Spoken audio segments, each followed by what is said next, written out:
Welcome to Mr. Nightbleed. Tonight, in 7 haunted cemeteries in Texas you should never visit. We step through the rusted gates of burial grounds where names are carved in stone. Flowers wither overnight and the earth itself remembers what we try to forget. These are chilling accounts of bells that toll without wind, whispers leaking from cracked mausoleums, and footsteps echoing across gravel paths when you know you are utterly alone. This is a new channel, and my goal this month is to reach 3,000 subscribers. Almost 90% of viewers watch and leave without subscribing. Don't be one of them. Subscribe now. Before we begin, share in the comments where you're watching from and what hour of the night it is for you.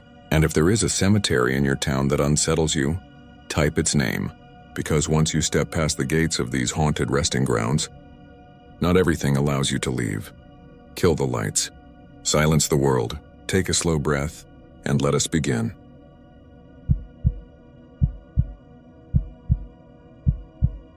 I don't believe in curses. I believe in soil tests and survey lines and money. That's why I took the night security job for the new development on the edge of Crosby. It paid better than my day work loading pallets, and all I had to do, according to the site manager, was keep kids from joyriding the gravel roads and scare off anyone stealing copper. Easy, he said. Just you, a flashlight, and a thermos. He didn't mention the cemetery. He didn't have to. Everyone in town already knew about Black Hope. They called it old ground, which is a polite way to say leave it alone. But the developer didn't. They carved cul-de-sacs out of scrub oak and pine, poured foundations that cracked the same week, and kept building anyway. They put up glossy signs with names like Whispering Oaks and Willow Ridge, names that sounded like lies even when you said them slow. At twilight the houses looked pretty, framed against a purple sky, streetlights coming on one by one. By midnight they looked like teeth, empty smiles. 30 lots, a few finished model homes, and a blank spot at the southeast corner where the grass never grew. I learned fast not to shine my light there. My name's Matt. I was 32 the summer I started working out there. Divorced, small apartment over a tire shop, no kids, not a lot of things that kept me from volunteering for graveyard shifts. My sister Danny told me the first night to bring a snack and a battery radio. For what? I asked. So you don't listen to your thoughts, she was half joking, half serious. She's always had that radar for things you can't measure. I told her I'd be fine. It was just land. Just a job. Bring a radio, she said anyway. The static will keep you company. On my second night, I met the neighbor. Her name was Mrs. Alvarez, short and solid, the kind of woman who makes you feel like you're about to be fed or scolded. Her house wasn't part of the new development. It sat sideways to the gravel road, older than everything else, with a wire fence and a porch light that never went out. She walked over with a paper cup of something that steamed and handed it to me like we'd agreed on it for years. You're the night man, she said. I guess. So? Keep your lights away from that corner, she said, chin toward the blank patch. They don't like it. Who? She looked at me like I was simple. The ones who were here first. I wanted to laugh, but she was so calm I just nodded and set the cup on the hood of my truck. What is this? Café con canela, she said. It helps if you hear singing. Singing. She didn't answer, just patted the truck twice like a horse and went back to her yard. When she opened her front door, I heard a radio playing old Tejano songs and a man's voice talk, singing about a river. The site manager, a man named Reese who always smelled like sunblock and hurry, made a big deal of reminding me not to let urban legends spook me. He said the last guard left after one night, called him at 3 a.m. babbling about footsteps and wet prints. Reese laughed when he told me that part. It didn't even rain, he said. Guy probably spilled his coffee and freaked himself out. I kept my coffee in a screw-top thermos after that. My first week was uneventful. I parked near the model home, walked the perimeter every hour, swept my flashlight across the shallow trenches and stacks of lumber. Sometimes I thought I heard voices from the tree line, but it was always cars on the main road a mile away. The air smelled like cut pine and diesel and something earthy that clung to my boots. I called Danny once around midnight to kill time. We talked about her kid, my nephew, who was starting kindergarten and already correcting her Spanish in a 5-year-old's overconfident way. Bring a radio, she said again before we hung up. I have one in the truck, I lied. The first weird thing that happened was small. I walked the southeast corner, Mrs. Alvarez's no-light zone, and found a line of little holes in the dirt. Not like animal prints, These were round, perfect circles, the size of quarters, in 2 rows like the buttons on a shirt, leading from the blank patch to the gravel road. I crouched and touched the edge of one. The dirt was damp even though the air was dry and the last rain was 3 days ago. When I stood up, my radio chirped. I don't mean the radio I didn't bring. I mean the handheld the site manager left in the model home. I was sure I'd turned it off. It chirped anyway, loud in the empty night. And then there was a voice like someone too far away to hear clearly, saying something that could have been my name if my name was made of wind. I went inside the model home and found the radio blinking red, battery low. I turned it off and took it out to the truck because I didn't want noise coming from the empty house, not when the floorboards creaked for no reason. I told myself I was being practical. The second weird thing happened 3 nights later. A sinkhole. It was small, only a foot across, but it wasn't there at 10 and it was there at 1. The ground around it sloped like something heavy had pressed up from below and then decided not to bother. I marked it with caution tape from my kit and called Reese. He was half asleep and irritated. "Fill it in," he said. "I'm not a backhoe. Kick some dirt over it. We'll fix it in the morning." I didn't fill it. I don't know why. I think I was afraid that if I covered it, I'd hear something from under the dirt. I walked rings around it until 2 in the morning, like that would help, and then sat in my truck and tried to nap. When I woke up, there were footprints on my windshield. Small, bare. They started at the bottom edge of the glass and went up and over the cab, disappearing into nothing. I sat there holding my breath while the engine ticked with heat. When I finally got out, I touched one. It was cold, and the dust stuck to my finger the way it sticks to wet skin. I told myself someone had pranked me. The only someone close enough to do it without me hearing was Mrs. Alvarez, which made less than 0 sense. I wiped the prints away with the hem of my shirt and walked to her fence anyway. She was already on the porch, watching me, her arms folded tight. "You heard them?" she said. I didn't hear anything. She shook her head. "You don't listen yet." Mrs. Alvarez, "Julia," she said. "Julia, what is that corner?" "Really?" She looked past me to the blank patch like she was reading something written in air. "My grandfather said men came with wagons a long time ago at night, when it was too hot to be alive. They were not allowed to bury their dead in the city cemetery. So they brought them here. No markers, no names. They split families so no one could cry in the same place." She leaned forward, eyes dark. "That corner is not empty. It is crowded." I thought about the little round holes, the sinkhole, the radio, the prints. I thought about how I had laughed at Danny about a radio like that meant anything. "Don't shine your light there at night," Julia said. "Don't talk like you own it.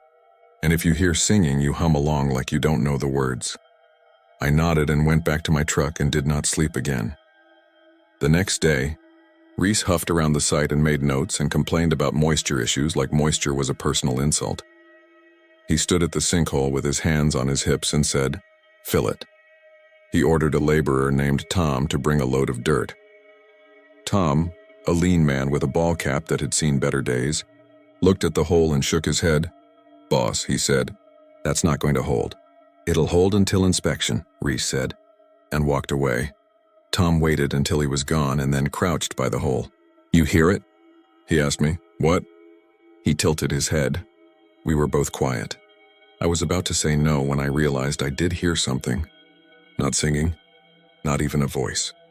Like a breath being pulled through teeth, steady and low, the sound a house makes when it settles, but under the ground. I swallowed and tasted something like metal. "It's an old place," Tom said. "My dad used to bow his head when we drove by. My mom would make the sign of the cross and he'd swat her hand like, 'Don't you do that, old lady,' voodoo in my truck, but he'd slow down anyway. People forget what's under us. They build and think the dirt is a floor. What is it, though?" I asked because it was either talk or run. Tom stood up. "It's a reminder," he said, and then he shoveled dirt into the hole until it looked like nothing had ever been there. That night, the chanting started. I don't know what else to call it. It wasn't any language I recognized, and I've worked enough kitchens and warehouses to learn more than a few. It came from the southeast corner, soft at first, like someone talking in another room with the door closed. I sat in my truck with the window cracked and told myself it was wind and crickets and maybe a radio from Julia's porch. Then it got louder. Not loud like volume, loud like a weight. I felt it in my chest the way you feel bass. It rose and fell in a pattern that made my hair stand up. My mouth went dry and I took a long drink from the thermos without tasting anything. I turned the key and the truck didn't start. The lights were fine. The battery was fine. The engine just gave me a tired cough like an old man and stopped. I tried again and something rattled under the hood like a wrench left where it shouldn't be, and then everything went quiet. The chanting kept on, patient like it had all the time in the world. I grabbed the handheld radio and pressed the call button. "Reese," I said, "pick up." The radio crackled and a voice answered, but it wasn't Reese. It was soft and layered, like two people speaking at once into a well. I didn't understand a word. It wasn't Spanish, it wasn't English. It wasn't any language I've ever heard outside of church dreams. The hair on my arms prickled. I put the radio down like it was hot and got out of the truck. The chanting stopped. The night went back to bugs and faraway tires and a dog barking 2 streets over. I stood there like an idiot, key in one hand, radio in the other, feeling the sweat tick down the middle of my back. I told myself I would walk to Julia's fence, ask her to call a tow, ask her to call anybody, and then I saw the footprints. They were small, bare, wet-looking in a way that doesn't make sense if you haven't seen it, like the water is part of the print, not on top of it. They started at the corner of the blank patch and led in a straight line toward me, stopping at the toes of my boots. There were 2 sets side by side like 2 people had walked out of the earth and up to my truck. I followed the line back with my light. The first few prints had sharp edges like whoever made them had just stepped up. After that, they softened, like they were drying. They stopped at my feet and then they didn't go anywhere. No heel turn, no smudge where someone had pivoted. Just stop. I didn't breathe. I didn't move. If I had been the praying kind, I would have done it then. Instead, I said, "Okay," out loud as politely as I could, and backed up very slowly until my calves hit the truck's bumper. I got in and tried the ignition again. It turned like nothing had ever been wrong. I drove to Julia's and parked half up on her grass. She came out like she'd been listening at the door. No surprise in her face. Just a tired sadness that made me feel like a kid who's about to hear "I told you so." "You heard them," she said. "I saw prints," I said. 2 sets, small, they just stopped. She nodded. "Children," she said softly, like it tasted familiar. She set a small, old-fashioned bell on my dashboard. "If you hear them again, ring it 3 times, slowly. It is not magic. It is manners."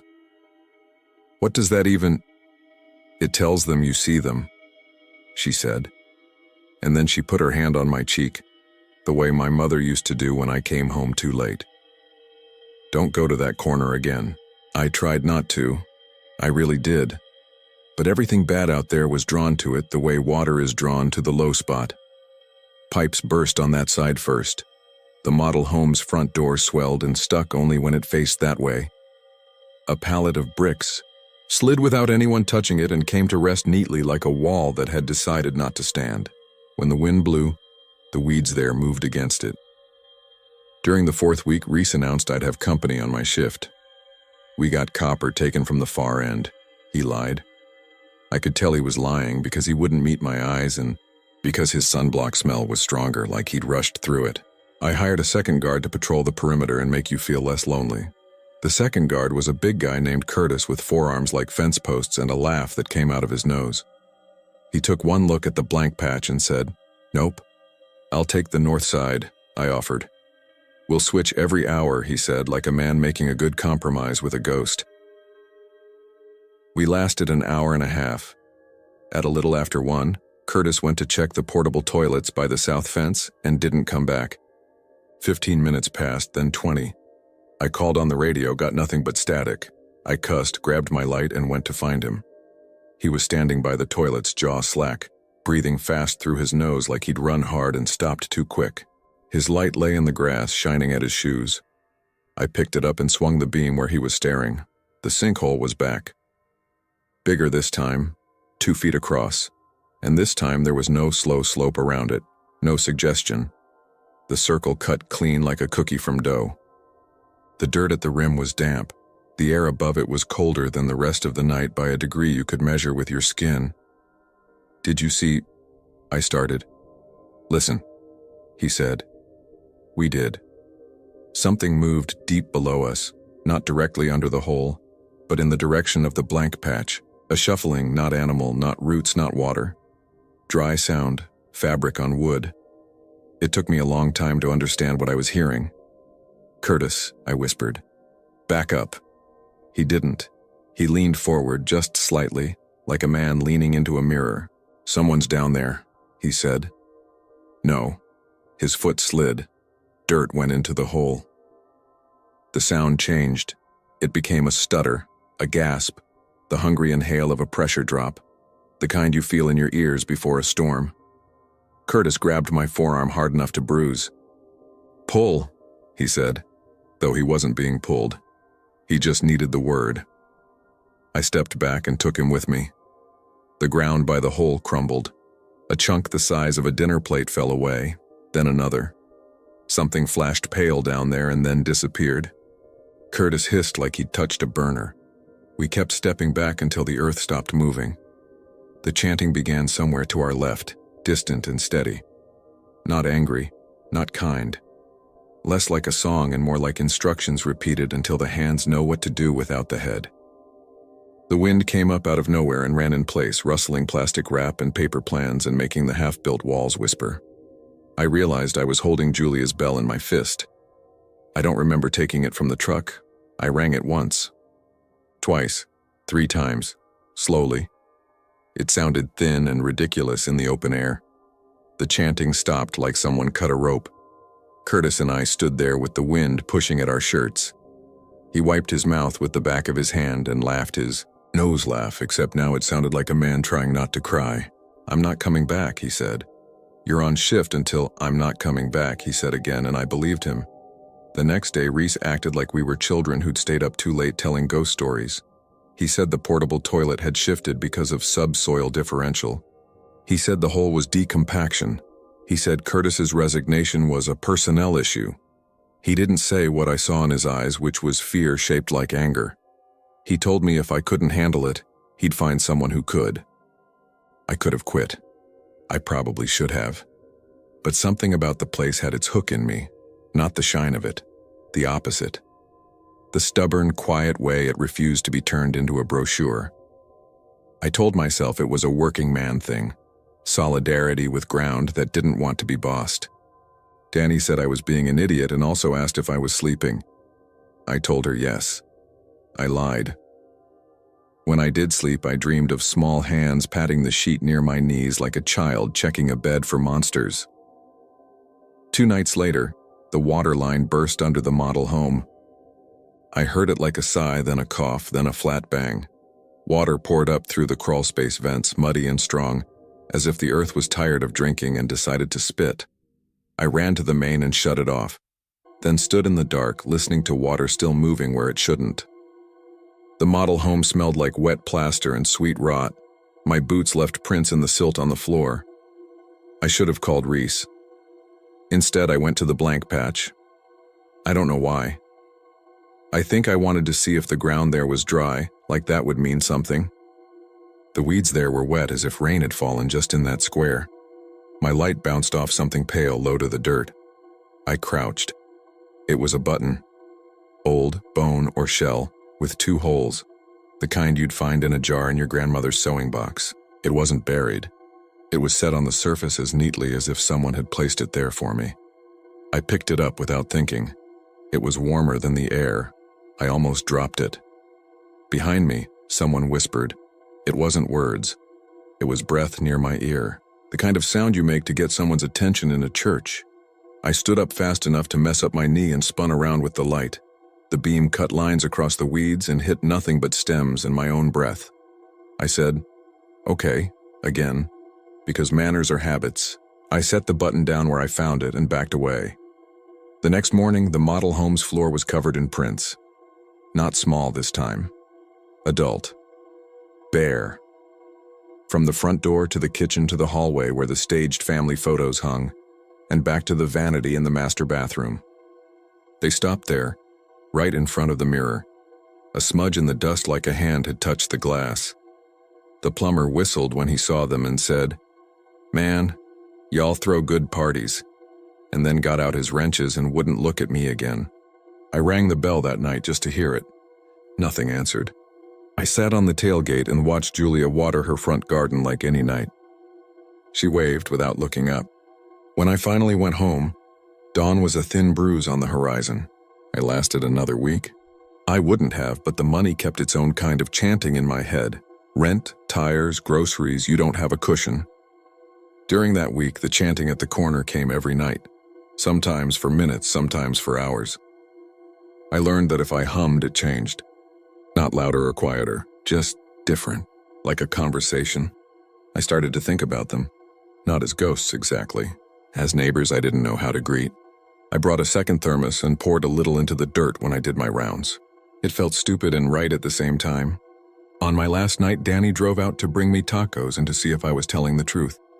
She's small and tough and speaks to the world like it owes her change. She parked next to my truck with her hazard lights blinking like we were on the shoulder of a freeway, and handed me foil-wrapped food and a look that said, "Don't argue.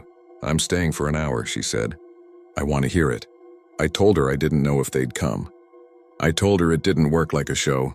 She rolled her eyes at me and ate half a taco in 3 bites. Julia came over with a lantern and a paper bag. She looked at Danny and then at me and nodded like, "Okay, family." She set the lantern on my tailgate and opened the bag. Inside were 4 candles and a small wooden box with a sliding lid. She took out something white and flat and put it on my palm. A button, twin to the one I'd found. "They leave them sometimes," she said. "When they want you to understand. They are not angry because you are here. They are angry because they were not seen when they were here. That is different." "What am I supposed to do?" I asked, meaning tonight and also meaning everything. "You light," she said, and handed Danny the candles. We stood at the edge of the blank patch, not on it, because even in our newfound courage we were not stupid. Danny stuck the candles in the dirt and lit them. The flames leaned north, then east, then straight up. The night around us felt big and full. I don't know how else to say it. Not like something approaching, but like something that had always been there waiting for us to be quiet enough to notice. I rang the bell 3 times. The chanting rose up clear and soft. Not sorrowful.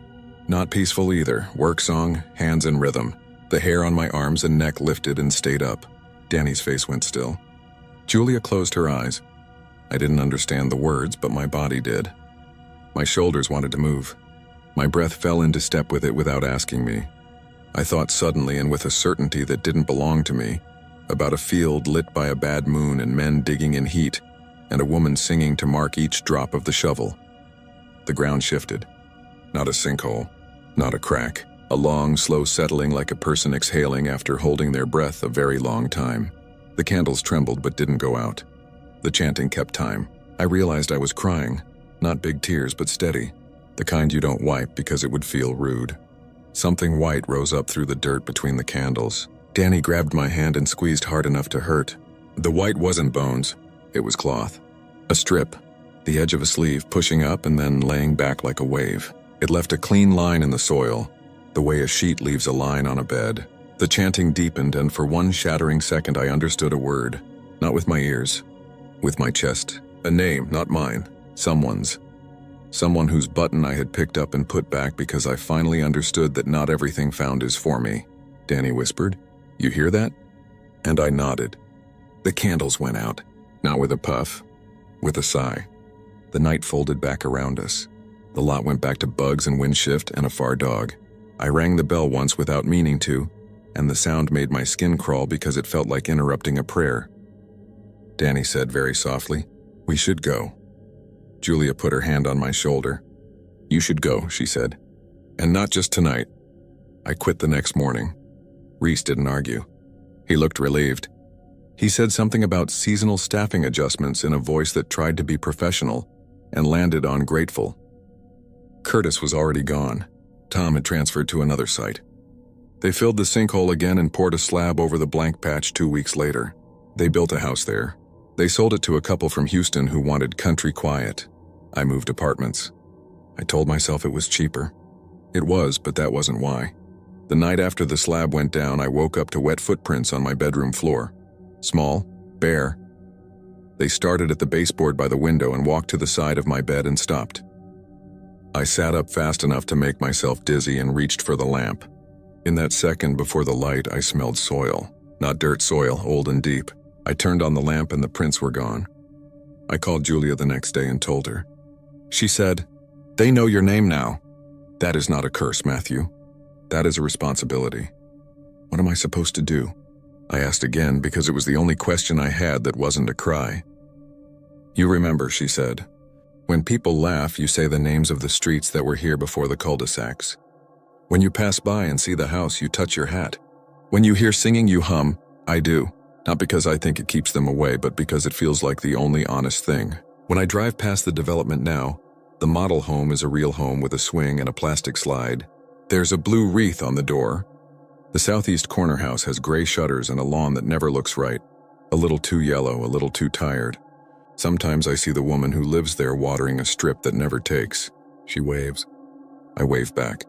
We are neighbors after all. Once, on a hot August night, I drove out there with a six-pack and parked across from Julia's. She came out with Café con Canela, and we sat on the hood of my new truck, which does not have footprints on it, and listened. No chanting, just wind. Just an old ground remembering itself. When I left, I rang the bell from the glove box once without thinking. I don't know if anyone heard it but me.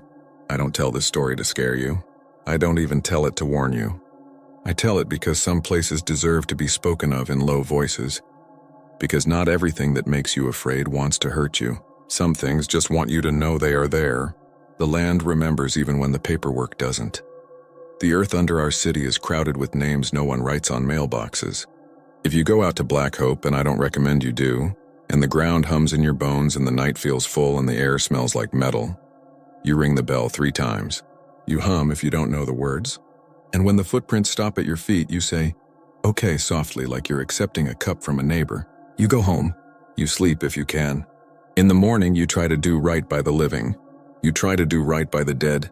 Sometimes you wake to prints that aren't there when you turn on the light. Sometimes you dream of a field under a bad moon and a song that keeps the hand steady. Sometimes, when it's very late and the house is very quiet, you hear a child's wet feet pat across the floor to your bed, and you keep your eyes closed and you say goodnight to the names you don't know. That's not a curse. That's memory walking.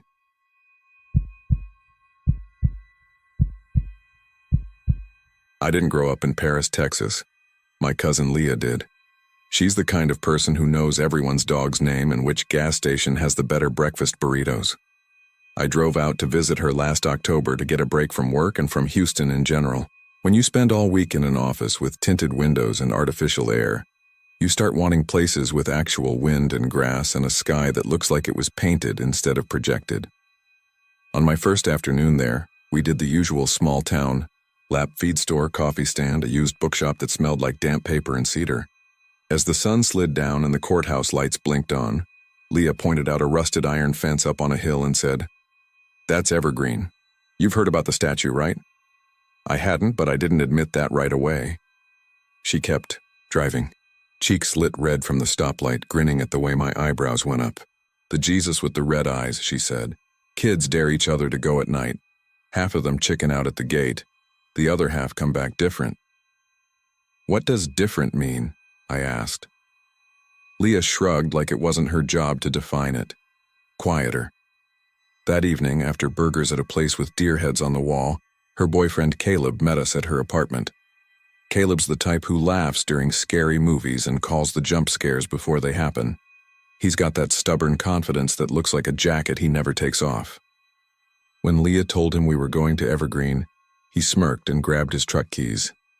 "Field trip," he said, and tossed me a flashlight from his glove compartment that felt like it weighed more than a hammer. We drove out of town with the windows down. Somewhere a radio was playing a preacher's voice, patchy under static. The air smelled like cut hay and dust. It was one of those brittle fall nights where the temperature drops and the sound seems to travel farther than it should. I could hear dogs barking blocks away and the distant 2-note moan of a train.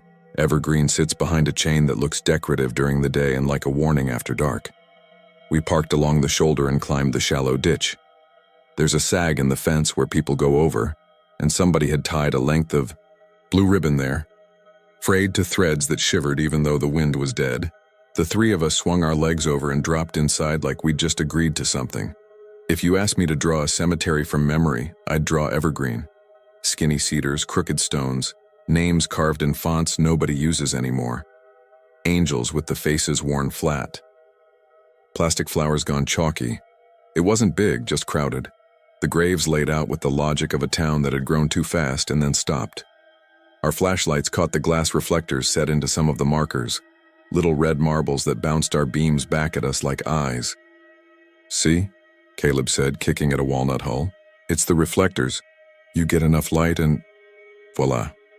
Urban legend. Leah didn't answer. She was walking ahead past a line of short headstones like teeth toward the far corner where the family plots had iron fences and stone posts with round caps big as bread loaves. That's where the statue was. You could tell from the small pink candles hardened into puddles at the base and the way the grass had been pressed flat by feet. He was taller than I expected, maybe 7 feet on his plinth, with his hands open and slightly out, palms tilted toward us as if we'd arrived late and he hadn't given up waiting. The marble had that pale glow that almost looks like heat when it's really just smoothness, and the face was soft and calm in the way carved faces are, more suggestion than detail. His eyes were just stone, no glass, no lights. Simple sockets carved to suggest gaze. I stood there long enough to feel the quiet go from calming to a little too thick. You know that moment when silence is a room you've walked into and the door closes behind you? It was that. I took out my phone like it was a talisman and switched the camera to night mode. "Don't," Leah said low. "You're the one who brought us." Caleb laughed. He stepped inside the little iron fence around the statue without even pausing. The gate was wired shut with coat hanger, but the fence itself had a missing segment where someone's truck had probably nudged it years back. Caleb went through the gap with his normal, unembarrassed stride and tapped the base of the statue with his knuckles. "Solid. Nice stone. Someone spent money." "You're not supposed to touch it," Leah said. "Who says?" Caleb put his palm flat against the marble like he was feeling for a pulse. I was framing a shot when I noticed the shadows went wrong.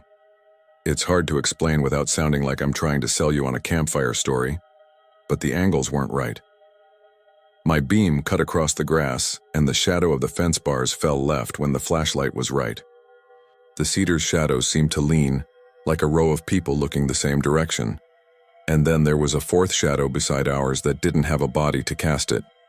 It crouched in the gap where the fence was broken, low and tight like a person hiding behind their own knees. "Caleb," I said. "What? You see it?" He turned, grinning like he expected a raccoon. "I thought I heard—" Leah's voice braided into mine. She was breathing shallow. "Evan, did you say my name?" "I didn't." "Leah," said a voice behind us, soft as a finger on a dust film. "Leah." We spun so fast our light slashed the trees and the stones. Nothing. The sound had been so close I could have sworn it brushed the rim of my ear. I pointed my phone where I thought it came from and hit the shutter. The screen went white, then red like someone dragged sandpaper across the pixels. The image froze on a blur of static threaded with crimson, but not the flat crimson of a filter. It had grain, like it was being backlit by a small source that pulsed. I stabbed at the screen. The UI wouldn't respond. Leah made a small animal sound I didn't know she could make, and then she said, "Caleb, stop touching it." He had both hands on the statue now, like he was bracing himself during a storm. "It's warm," he said, laughing like he knew it was a ridiculous thing to claim. "No, I'm serious, it's not cold. Feel it." "Get out," Leah said. I'd known her all my life. I'd seen her mad, scared, tired. I'd never heard that voice from her, flat and sharp like metal. Caleb pulled his hands back and took 2 steps away, performing politeness like an apology you make to a stranger's grandma. "There, happy?" A train blew its horn again, way off, wrong direction. The noise came from the south, but I felt it in my chest from the east. My flashlight flickered and steadied. Everything smelled like hot pennies and wet limestone. We weren't alone. A wedge of kids came around the cedar line. 5 or 6 of them, high school age by the way they tried to stand like they didn't care. Their light was a single lantern app on a phone held up by a tall boy with a shaved head, and a Texas Rangers hoodie. He saw us and raised 2 fingers in a peace sign. "You here for the eyes?" Caleb, who never met a crowd he didn't want to lead, said, "We're just leaving." The tall kid ignored that.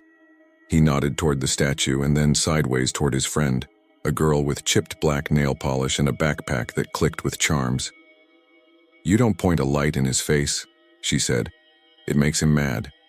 "Who told you that?" I asked, because I wanted somebody to say a name I could look up later. A source, a story. The girl lifted her shoulders. "It's just what people say." The tall kid dipped his light low. "You don't look him in the eye either.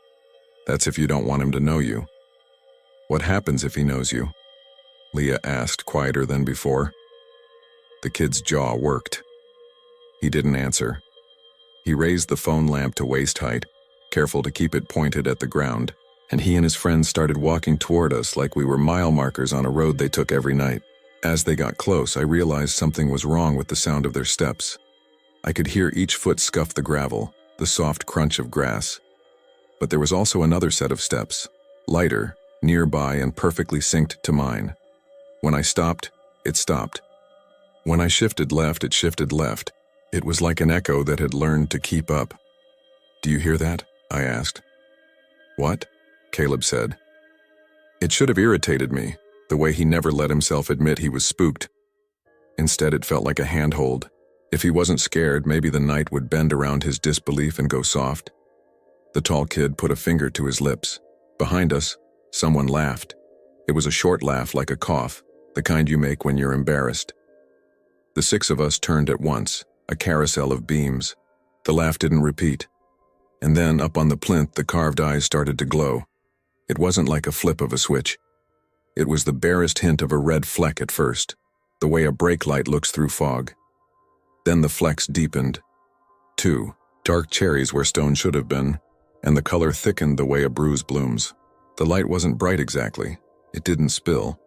It just burned behind the sockets, and in that light the calm on the statue's face went from sacred to interested. I told myself there was probably a radio tower behind us I hadn't noticed. I told myself there were reflectors or glass in the eyes or some weird lichen that caught certain wavelengths. I told myself anything I could while my scalp tightened and my tongue went dry. Caleb said, "Okay, that's kinda cool," and stepped forward without thinking because that's who he is. The tall kid said no, and it came out like a yelp. But Caleb had already put his foot inside the fence gap. The red deepened. Maybe it shouldn't have been possible, but it looked like the gaze shifted not by turning, just by the feel of it, like standing in front of a motion sensor. My phone vibrated in my hand without a notification. The camera app unfroze on its own and the screen showed me a frame I didn't point at. The statue's face centered and steady, my own head a dark oval at the bottom edge. There was no way the angle made sense. I tilted the phone down to break the shot.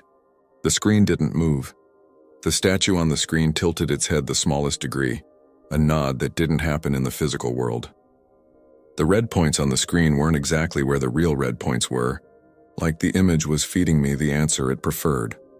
"Leah," the soft voice breathed again, closer. "Leah."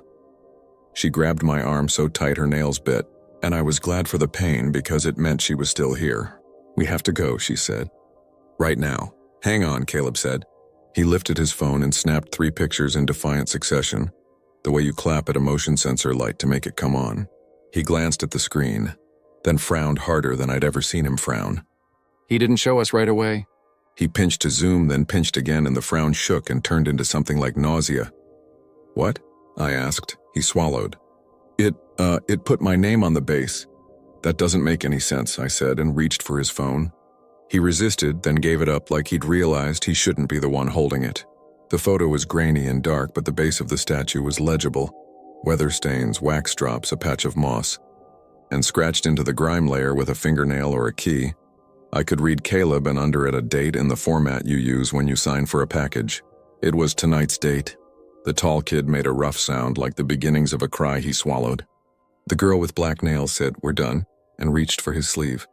Behind me, the whisper came again. My name this time, not Leah's.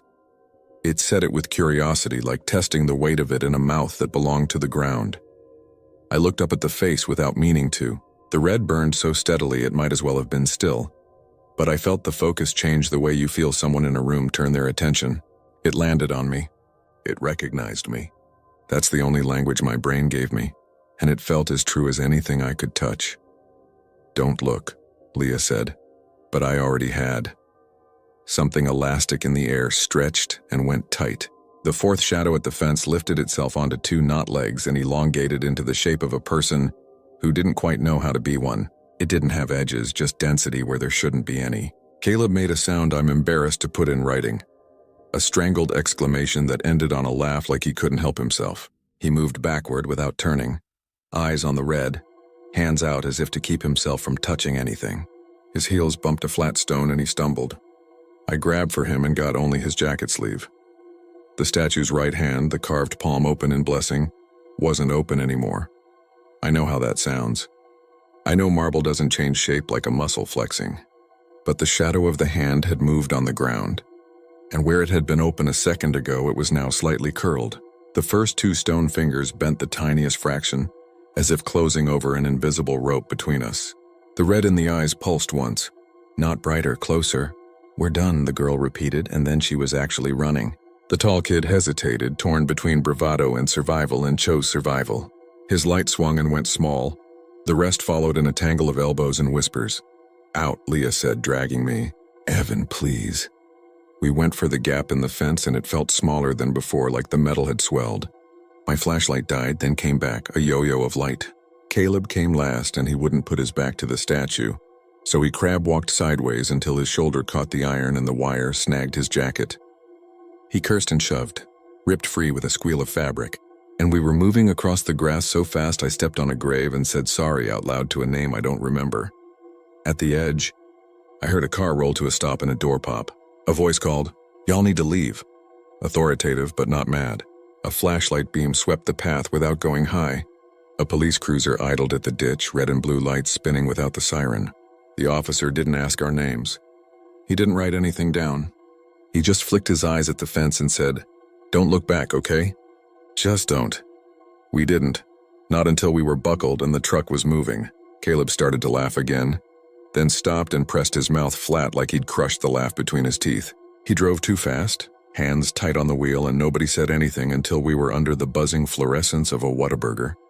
Gulping sodas like that would fix our throats. We sat there with our phones on the table like dead birds. I tried to open the photos I'd taken. The gallery showed thumbnails all red-hazed. When I tapped them, the app shut itself like it was embarrassed. Caleb got one image to open. It was the one with his name on the base. He pushed the phone toward me with only 2 fingers as if it would bite, and I leaned in. The date had changed. It wasn't tonight anymore. It was a date a week ahead. The timer you set for packages you know will arrive. Leah pushed the phone away like she couldn't help herself. "Stop," she said. "Just stop." I slept on Leah's couch with the TV on low. Around 3, my phone buzzed awake and the lock screen lit the dark room with a bloom of white. No notification. Just the screen waking up on its own and the camera app opening without my input to show me my own face in the front camera. Not the room, not the blue couch, not the TV flicker. Just me, like someone else had lifted the phone above me and wanted to make sure they had the angle right. A faint red glow rose in each of my pupils in the screen's reflection. Just a pinprick, just as if some distant brake light had found me. I turned the phone face down hard enough to make a thud, like I could push the image back into the glass. I thought that would be the end. That's not how this sort of story goes, but it's how I wanted it to go. I drove home the next day with the radio off and kept telling myself I'd been primed. We'd gone in expecting to be spooked. Our brains did the rest. By the time I got to my apartment, I had almost convinced myself. That night, something sat at the edge of my bed and shifted its weight, a human rhythm of springs and careful knees. I told myself it was one of those dreams where your body locks and your fear invents weight. I stared at the ceiling and told myself that even when I heard the soft, embarrassed laugh by my ear again, and felt breath that didn't smell like anything living. When I finally moved, snapping the paralysis like a dried twig, the room was empty. The window glass held 2 red dots for just a second longer than the streetlights could explain, then let them go. Caleb moved to Dallas a month later. He didn't say it was because of that night, but he stopped going out after dark and he started answering questions with "huh," as if they hadn't quite finished reaching him.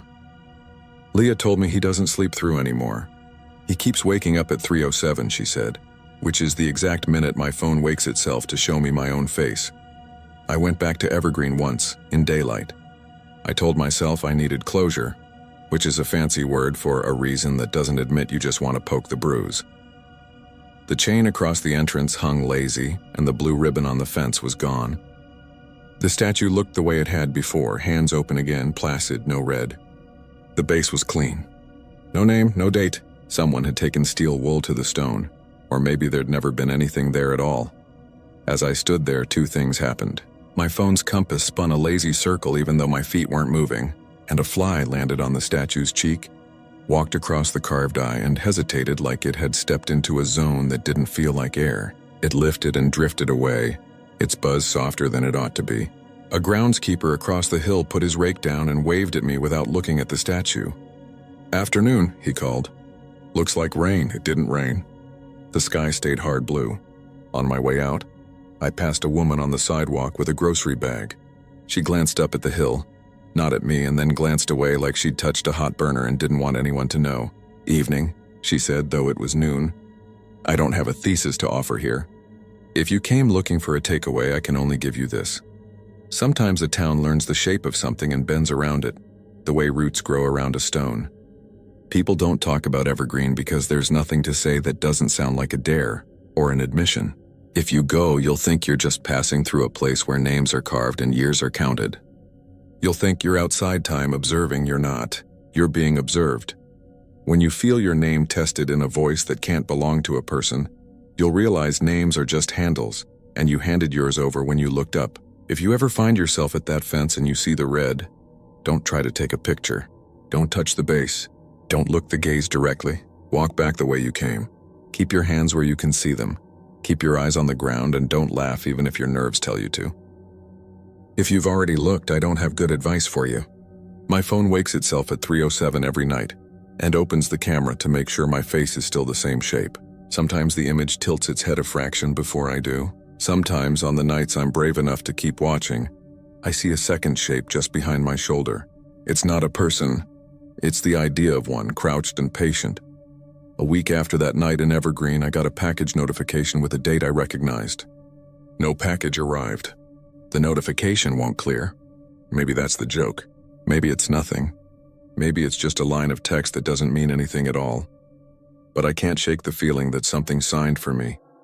And if I go back to Evergreen after dark, it won't be to look. It'll be because something there is already looking out and it knows me. And it's just waiting for me to stop pretending I don't know it back.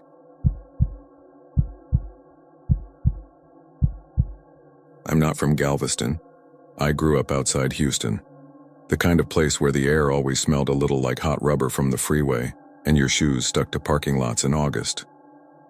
But my cousin Elena moved to the island to study nursing, and for a while a few of us would drive down on weekends, crash on her sagging futon, and pretend we were tourists when we weren't broke college kids with sunburns. That November, the time change had just fallen back, and a fog rolled in off the Gulf thick enough to erase the far end of the street. We were 20-something and bored, so when Elena said the old city cemetery looked otherworldly in weather like this, Miguel, my best friend, forever chasing ghost stories like they're running away from him, said, "Then that's where we're going. If you're picturing a neat little fence and a sign that says quiet hours, forget it. Galveston's cemetery district is a patchwork stitched across 20-some acres, wrought iron beds and concrete vaults and angel statues leaning like people who've been standing too long. You step off the curb and into the 19th century, then the 20th, then back again. The dead are layered the way the city is layered. Storms, epidemics, a war that went too long and came back as memory. The ground itself feels uncertain, like it's remembering what used to lie on top of it." Elena brought a spare flashlight and a bag of gas station snacks. Miguel brought his camera because of course he did. I brought a sweater and a promise to myself that we'd be quick. I'd read about the hurricane of 1900 and the yellow fever outbreaks. I'd heard about the mass graves. I'm not superstitious, but I don't poke places that have earned their silence. It was just after 11 when we went through the gate. The fog softened everything to charcoal and pearl. The sea was invisible, but you could taste it. The lamps along Broadway became dull moons. The cemetery's smaller paths wound like old thoughts. curving around obelisks and crypts and sunken corners where the grass dipped. The names, German, Spanish, French, Irish, caught our lights and gave them back like secrets being repeated. We didn't talk much at first. There's a kind of respect you either feel or you don't. The fog held sound close. Even our footsteps sounded careful. Elena pointed out the Confederate section and a scattering of sea-weathered graves with anchors carved in their stones. Miguel shot photos that were mostly gray. "Put your light down," he whispered after a while, crouching. "There's that thing, they call them spirit photographs, right? Maybe the mist will pick something up if I don't blow it out." Elena rolled her eyes but humored him. I did too. We stood there, 3 dim shapes in the glow of our own breath while he took a couple of long exposures. Behind him, the silhouette of a Victorian angel watched with chipped nose and one broken hand lifted as if mid-sentence. "Okay," he said, standing. "Nothing. But it looks cool." "It looks wet," I said. "My socks are already ruined." We wandered deeper, past mausoleums with iron gates that rattled in the breeze, past a stone box covered in coins, and a marker I wish I hadn't read. A whole family lost in 1 week. I couldn't help counting the days between names. Tuesday, Wednesday, Friday. What must that house have sounded like by that last morning? We walked on, and the grass hissed with our ankles. The first odd thing didn't feel odd at all. It felt like music. Not the obvious kind, more like a thread of sound woven into the fog. I thought it was a radio at a nearby house or a car stopped on the street. But as we followed a path between 2 low walls, the thread thickened and separated into strands. A few voices, then more. Not words I could place, just the shape of words, like the way you know someone is praying without hearing the language. "Do you hear that?" Elena whispered. Miguel stopped, turning his head. "It's the wind." "There isn't any wind," she said. She was right. The fog moved like a sleeping animal. We listened. I would tell you exactly what I heard if I could. It wasn't English. It wasn't entirely anything. Sometimes I thought I caught a word like miserere, and other times it flattened into a hum with edges. It came from everywhere and nowhere, like water in a pipe. If you tried to pin it to a direction, it slipped. "There's a church on Broadway," I said. "Maybe no bells," Elena said. "They ring the hour and it's not on the hour." She was looking at the ground, not the stones. She said later she didn't know why. Miguel took a photo in the direction of the sound and checked the display. "Black," he said after a beat. "I think my lens is fogging up." We kept moving. It's weird what you can talk yourself into. If you've ever woken up in the night and convinced yourself the figure at the end of your bed is just your jacket on the chair, you know the skill set.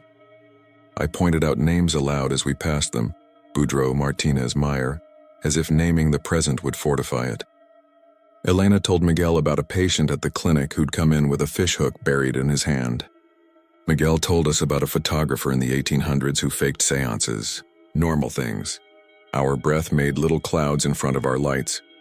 We reached a line of above-ground family vaults that looked like a row of houses for dolls. The middle one had a door with a lock rusty enough to be theater. Somebody had left a bouquet of silk roses stuck in the hinge, and the fog had dotted them with water so they looked more real than they were. I wiped my flashlight beam across the names carved above the door. 2 were the same date. A storm date. I didn't want to think about the water finding them here. "Can we not do mausoleum peeking?" I asked, my voice too bright. "We'll look and go," Miguel said. He pressed the camera lens to the bars and clicked. "Promise." That's when something moved in the corner of my eye. I cut my light there, only a patch of mist thickening and sliding over the grass. Elena stiffened. "Did you?" She started, and then we all saw it. A small figure not more than a few yards away, standing half in the fog and half out. A child-sized shape, chalk pale at the edges, face a shade flatter than everything else. It was turned toward us in the way a photograph looks toward you. Not menacing. Not anything. Simply present, like the fact of a name. Elena's hand found my sleeve and squeezed. Miguel lowered his camera without taking the shot. "Hi," he said too loudly, as if he could normalize the air by filling it with backbone. He lifted his free hand, palm out. "We're just walking." The shape didn't move. I told myself it was a statue in the fog, or the corner of a headstone catching light, or a person from the street who'd wandered in like us. But it had the wrong edges for a statue and the wrong posture for the bored or drunk. There's a way live people shift their weight even when they're still. This one didn't. "Let's go," Elena said. Let's go now, no one argued. We walked backward at first because turning our backs felt rude or stupid. The small figure dissolved into the air the way breath does when it's warm and then it's not. By the time we reached the end of the row and turned left, it was gone, if it had ever been there. The voices we had heard braided tighter until they were a murmur right beneath the skin of the fog. If someone asked me what they were saying, I'd say it was nothing and everything at once. Please, maybe. Or remember me. Or just the sound the past makes when you're close enough to press your ear to the door. We came out onto a wider path where an oak spread itself over a corner, its branches like the ribs of an umbrella. There a man stood with his hands in his jacket pockets. He was real in the ordinary way. He had a headlamp pushed up on his forehead and a reflective strip on his coat. His posture was the kind of tired that belongs to people who work alone at night. "You kids lost?" he asked, not unkindly. His voice had the soft shape of the island. "Just walking," Miguel said, relieved enough to sound friendly. "The fog's crazy. It'll do that," the man said. He glanced past us into the gray. "You don't want to be out here after midnight. You can be on the path and not on the path." "Meaning what?" Elena asked. "Meaning I get calls," he said. "People cry real hard on the phone, and by the time I get to where they say they are, they aren't. It's not a place to wander. This ground has had a lot asked of it." He stepped under the oak and fitted the headlamp down so he could see our faces better. In the glare, I noticed the hard lines around his mouth and a badge clipped to his pocket. "Ground staff or some kind of security, I guessed. You hear anything strange?" he asked, almost like a doctor going down the list. "Talking, singing?" "We heard something," I said carefully. "Prayers," Elena said before I could steer us back to normal. "We thought maybe a church." The man nodded. "Could be. Could be you heard a choir practice that ended 100 years ago. Could be memory sounds louder in soup like this. Either way, you shouldn't cut through the old sections tonight. The low plots collect water and the ones above, well," he hitched a shoulder. "You step wrong, you'll be ankle deep in a place you didn't mean to visit." We thanked him. He gave us the kind of smile people give kids who don't know what they're stepping on, and pointed us toward the main walk that would take us back to the gate. As we turned, he added, "If you see any kids running, don't follow." Then he flicked his lamp away as if he hadn't added anything at all. We headed where he'd pointed. The voices thinned as if they were wary of the open space. The main walk felt like a hallway with lights that didn't reach far. I told myself we'd be out in 5 minutes. Miguel walked faster. Elena stayed close enough that our arms bumped. About halfway along, a patch of ground went soft under my left foot. It gave with that particular suction that is not exactly mud and not exactly something else, and I stepped wide to avoid it.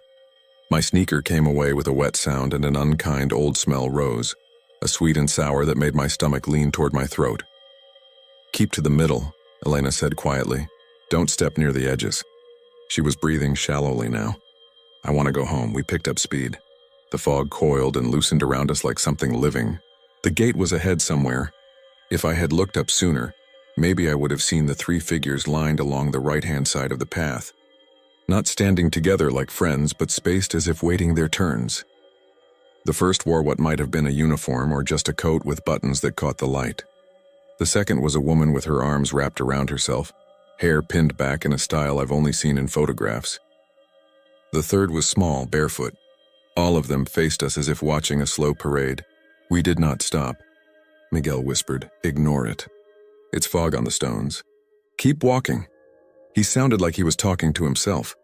As we passed, the small one took one step, not toward us, more like the path had shifted under their feet and they were trying to adjust. Their face was nothing and everything. The woman turned her head. The coat with the buttons stayed absolutely still, which somehow made him the worst. "Don't run," Elena said through her teeth. "If we run, we'll trip.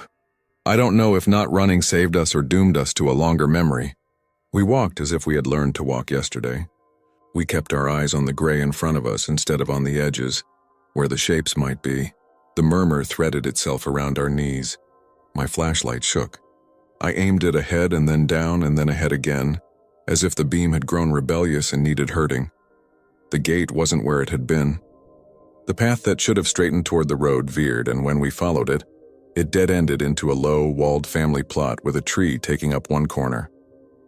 The names on the wall looked newly scrubbed despite their age. We had made a wrong turn in a place with only 2 directions. "I think we came left at the obelisk," Miguel said, his voice thin. "We should have gone right." There was no obelisk, Elena said. There was a broken angel in it. She stopped. It's fine. We just go back to the oak and start again. But when we turned, the oak was gone. Or the fog had eaten it. Or the path had curled and changed. The row of houses for the dead had become a scattering of low crypts with chained lids. My stomach felt like a fist. The voices weren't louder, but they were closer, as if they had stepped into the same room. Hello? I called before I thought about it. My voice stuck to the air and slipped sideways. Sir? The man with the headlamp?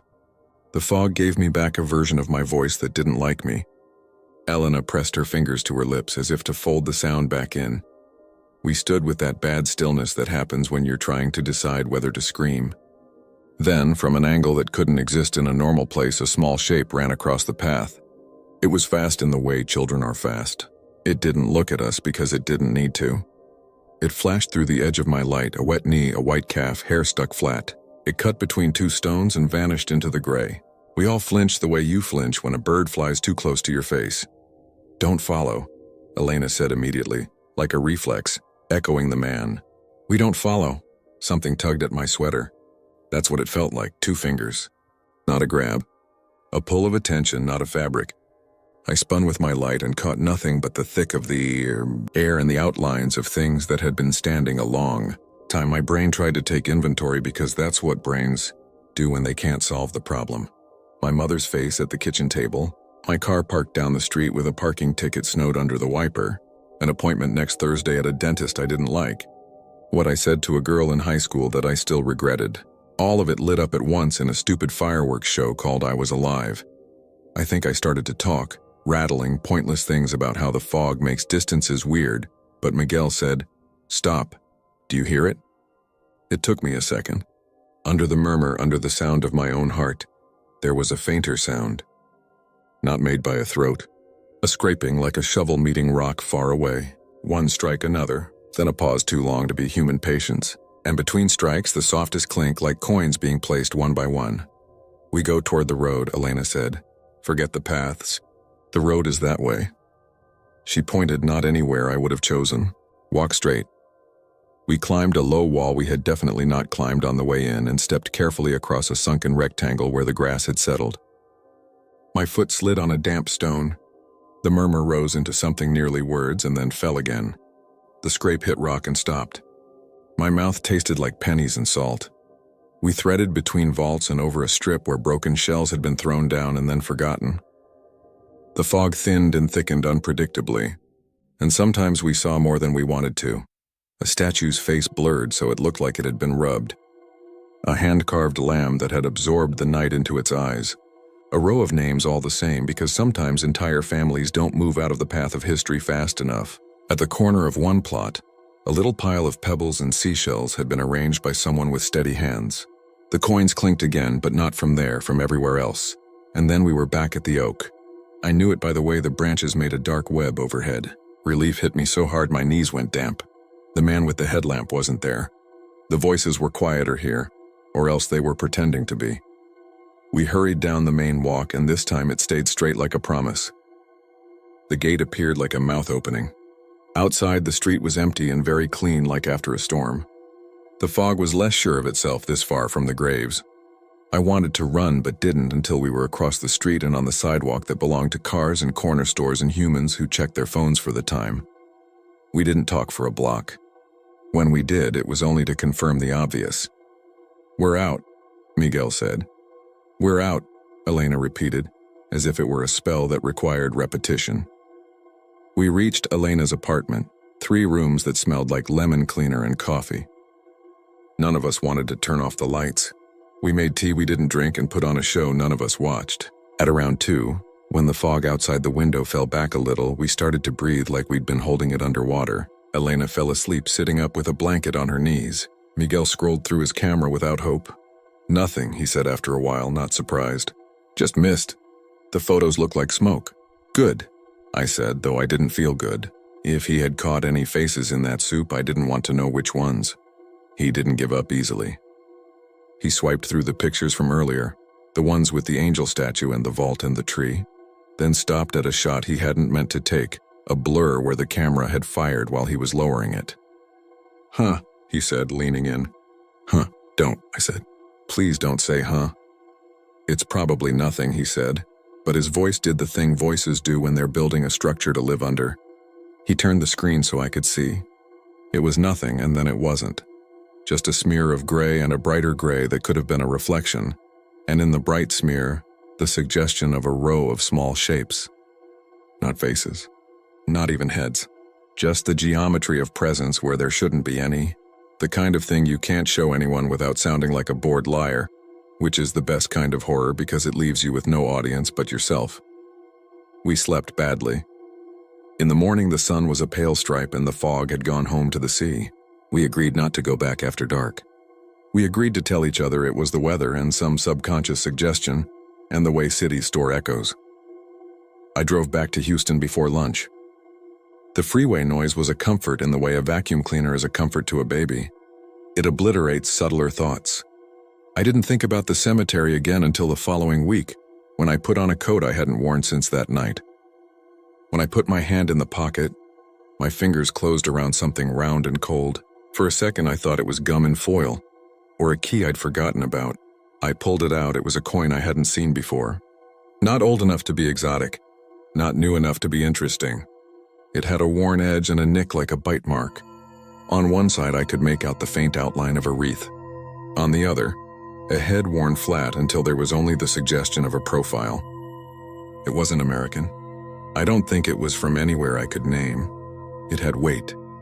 I stared at it in the light above my kitchen sink and told myself it had fallen into my pocket from my car, or from Elena's couch cushions, or the street. I told myself there are a million ways for small things to travel. I put it on the counter and went about my day. That night, when I turned off the TV and the house settled, I heard two sounds at once in the quiet. The first was my upstairs neighbor running the tap. The second was a bear scraping, somewhere too far away to be in my apartment and too close to belong to the rest of the city. One strike, then another. Between them, a soft clink like metal touching stone. I stood very still and listened until it stopped. It didn't happen again that night or the next, only sometimes, irregular as a heart that used to be strong. I took the coin to a friend who works at a pawn shop. He turned it in his fingers, held it under a loop, and shrugged. Some commemorative thing? Oldish, not valuable, he said. You want me to take it off your hands for $1? I told him I'd keep it. He laughed and said, "Suit yourself, because that is what people say when you want something useless." I walked home with it in the pocket of my coat. When I reached my door, for no reason that made sense, I put the coin on the doormat instead, under the corner. It felt either like an offering or a boundary. I told myself that was silly. I told myself a lot of things. Some nights I dream I'm back in the fog. The path goes straight and then slides. The voices are not words, and then they are. Please sounds like water falling into water. Remember sounds like the part of a name you can't pronounce. When I wake up, my mouth tastes like salt, and on the other side of my door, on the other side of the thin wood between me and the world, I sometimes hear a very small sound, like someone laying a coin down gently so it doesn't make a fuss. I haven't told Elena because she'd worry. I haven't told Miguel because he'd go back with a bigger camera. I know what the sensible thing would be, to go to the cemetery in daylight, find a sunny corner, and put the coin somewhere it belongs. I also know the truth. The coin already belongs wherever the sound follows it. Sometimes I think it's asking to go home. Other times I think it's a receipt. Last week, waiting for a bus, I stood beside a man who smelled faintly of damp earth. He was older than me, the kind of older that can be 60 or 1,000. He wore a jacket with a reflective strip and a headlamp clipped to the brim of his hat, the way you might leave a memory clipped where you can reach it. He glanced at my hands and then at my face the way people do when they're deciding whether to start a conversation. "You ever walk where the ground remembers?" he asked almost to himself. "I try not to," I said. "Good," he said, and then after a beat, "If you see any kids running, don't follow." He didn't look at me when he said it. He got on a bus that wasn't mine and took the smell of damp earth with him. I don't have a moral. I don't have proof. All I have is a coin I can't quite bring myself to move from the corner of my doormat, and a small stubborn sound that doesn't respect schedules. If you go to Galveston when the fog is in, you might hear the voices. You might tell yourself it's the wind. Maybe it is. Maybe the air holds on to prayers because somebody needs to answer them, or because the asking is the point. I hope, honestly, quietly, that if you go before midnight and come back with nothing. I hope the path stays where you put your feet. Every now and then, just before I fall asleep, I think I see a small figure in the reflection of the dark TV standing 2 rooms back, where my hallway opens like a mouth. It doesn't move. It doesn't try to scare me. It just exists, the way some facts exist no matter how you angle the light. I tell myself it's the outline of a coat on a chair. I tell myself it's a trick of the glass. The sound in the hall is very soft, a clink so gentle it could be kind. And when I wake in the morning, the coin is always exactly where I left it, except once when it was a ½ inch to the left, as if someone small had stopped just inside and set it down carefully to avoid making a fuss.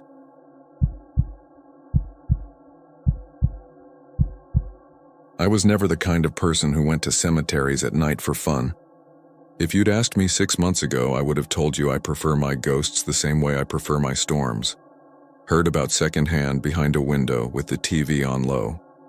But last spring, my cousin Levi moved to Lubbock for grad school, and I drove out to help him settle into a cheap rental a few blocks from the cemetery. That first weekend, we did all the normal stuff. Grocery run, used furniture store, a sad mattress in plastic. On Sunday, after a late lunch, he said, "You want to go see Buddy Holly?" It was still bright. I figured he meant the statue. He meant the grave. People go to Lubbock Cemetery for Buddy Holly the way tourists go to Graceland. They bring guitar picks and flowers and bottles. They leave lyrics on sticky notes that curl by morning. Standing there felt less like a grave and more like a tiny outdoor shrine. There were at least a dozen people when we walked up. A guy in a red tech hoodie taking selfies. 2 older ladies in sun hats whispering the chorus of Every Day. A dad lifting his kid so she could see above the stone. The mood was cheerful, light.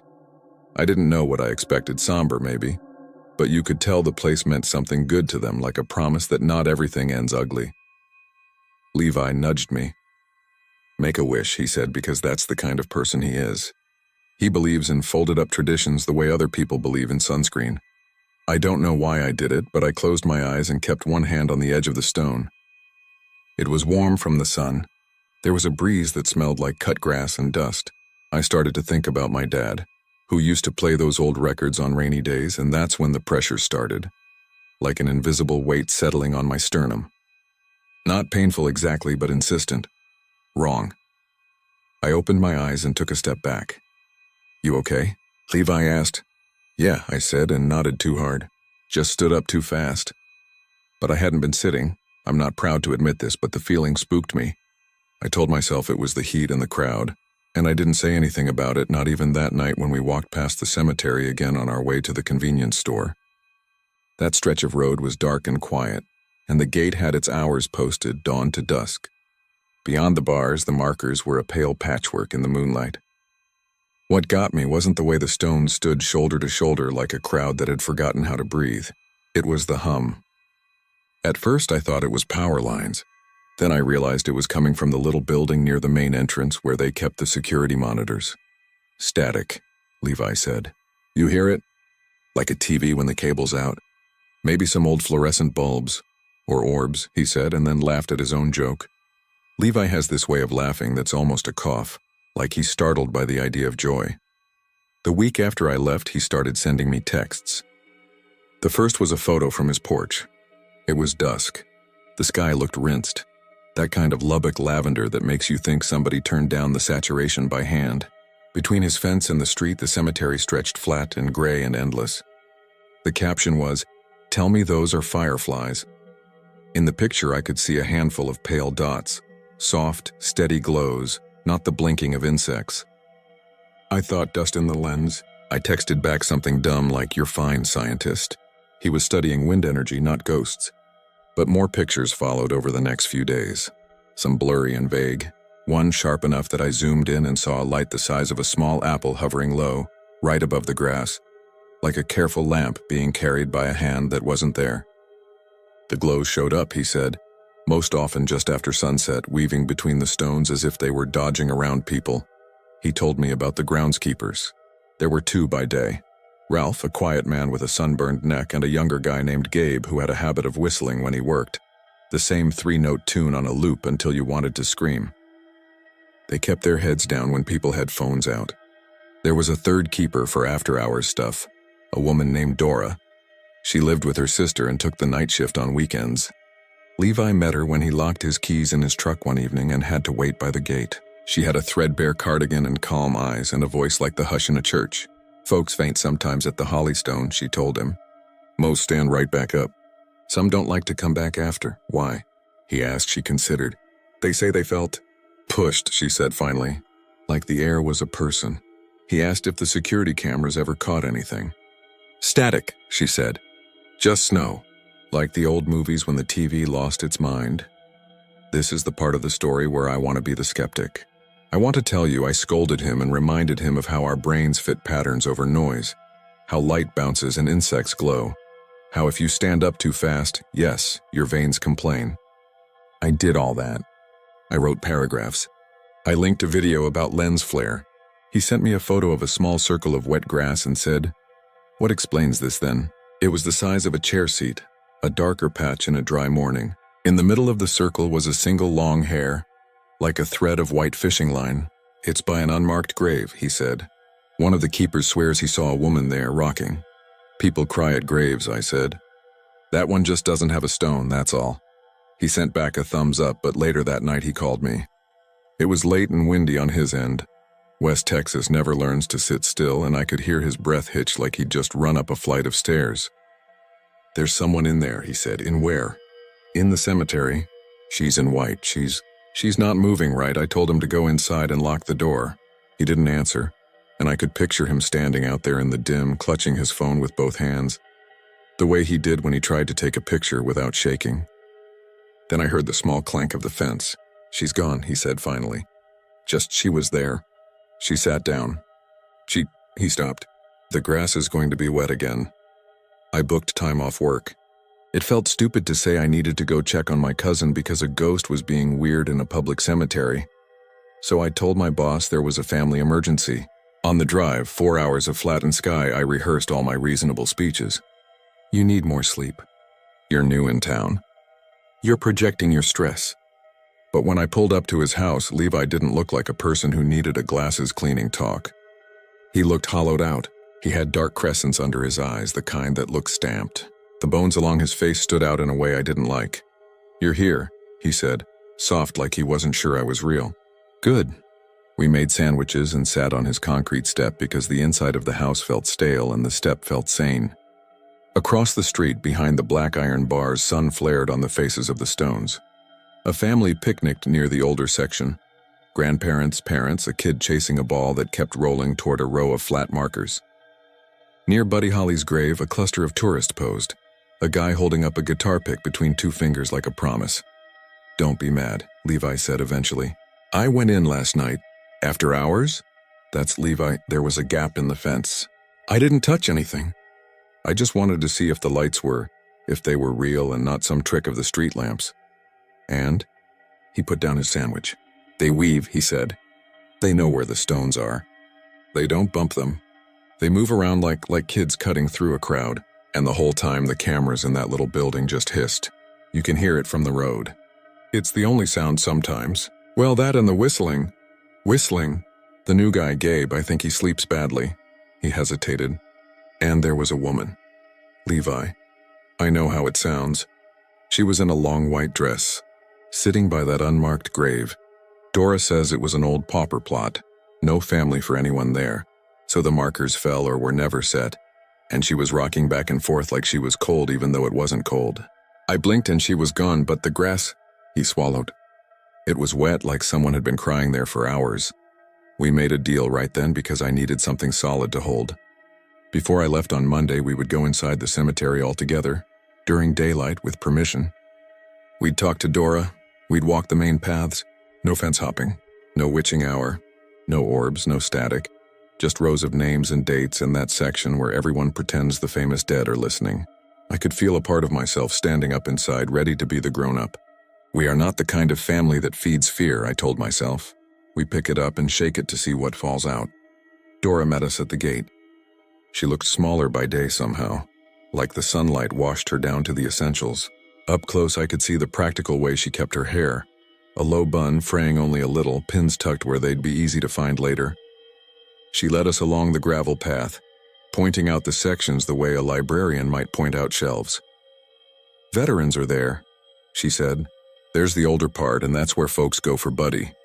She didn't say his last name. She didn't need to. We ask people to be respectful. They are mostly. A few faint, and I tell them to sit and sip. "You ever get that feeling of something sitting on your chest?" She asked it like a nurse asks if you get dizzy when you stand. "Once," I said before I could stop myself. She nodded. "We tell folks it's the heat. We keep water in the office, but sometimes..." She looked down, studying the track of the path as if the gravel might answer for her. "Sometimes it feels like somebody's asking for quiet, and most of us are too loud to hear how soft that ask is." We passed a camera on a pole. It had a sun visor like a baseball cap. "Those even work?" I asked, pretending I was curious and not trying to catch her admitting what Levi said. "Sometimes," she said. "Sometimes they don't. We replace them and then they get fussy again. The feed goes to that little building there. If you go close at night, you'll hear the static. Like when a radio station is almost but not quite." "And the orbs?" Levi asked, too bright. "The lights that weave?" She didn't look surprised. "I've seen what I've seen," she said. "I don't tell folks what to believe. But I've picked up things people leave, pennies, guitar picks, letters that get washed from markers when it rains. And sometimes when I bend down, I feel the back of my neck tell me I'm not alone." She paused. "That's not scary if you think about it. It's a cemetery. Nobody's alone here." The unmarked grave looked like nothing if you didn't know where to look. A depression in the earth hardly deeper than a boot print, a scabby patch where the grass didn't grow right. Dora stood beside it and folded her hands like she was about to say grace. "We maintain it," she said. "Same as the rest. People assume unmarked means unloved. Not always. Sometimes the love ran out of money." She glanced at Levi. "You see her here?" she asked. He nodded. "Last night. White dress." Dora set her jaw for a second, the way you do when you don't want a free memory to shake you. "Ralph saw her once," she said, meaning the other keeper. "Said she was rocking. Said he blinked and she was gone. Said the ground was wet." She looked at my face then, probably because I wasn't suave about hiding what I thought. "You don't have to believe it," she said kindly. "Please don't make fun either." "We won't," I said quickly. That felt important to promise, not because I was suddenly a believer, but because I didn't know where the bottom was on this story and I didn't want to step on anyone's last good nerve. We thanked her and went to Buddy Holly's grave like normal tourists. People had left guitar picks in a little line like breadcrumbs. A folded napkin pressed under a pebble read, "Thanks for keeping the promises the rest of us forgot." Somebody had doodled glasses on the corner. Levi put down a dime because that's what he had in his pocket. We stood there quietly until a couple with a selfie stick drifted close and one of them said, "Sorry, we'll be quick," like we were waiting for a stall in a bathroom. For the rest of the day, I felt sane. It was hot, yes, and dry in that way that makes your skin feel like paper, but normal. Levi seemed more himself too. We bought barbecue and ate it in the car with the AC blasting. We watched a game. He laughed at something dumb I said about a commercial with a smiling lizard. When dusk came, he made a point of staying inside. "I'm not going," he said, like I was his babysitter. We set a rule. We kept that rule until almost midnight, and then we broke it not because we wanted to, but because the noise woke us. It wasn't the hiss from the monitor building. It wasn't Gabe's whistling. It was a long, low alarm, the kind designed to be ignored by everyone until the one person who needs to hear it understands it's shaped exactly like their name. I recognized it faster than Levi did. "That's your truck," I said and shoved off the couch. He had one of those aftermarket alarms that chirped when a moth looked at it too hard. The remote fob lay on his kitchen counter, well out of range. The sound bled through the window glass. We stepped outside, and the first thing that hit me was the wind, restless and uneven, the kind that makes tree leaves show you their pale undersides like a warning. The second thing that hit me was the sight of the cemetery gate open. Not wide, just a shoulder's worth, as if someone had slipped through and forgot to pull it all the way shut. The third thing was the light. It wasn't moonlight. The moon was there, a thin white fingernail. This was lower, flickering, not flame, moving. I counted 3, then 5, then couldn't count because it was like trying to count children on a playground when every head looks the same and none of them move in straight lines. The orbs, they were there. They were real. They threaded between stones and paused near markers and dipped and rose as if they were smelling their way through the field.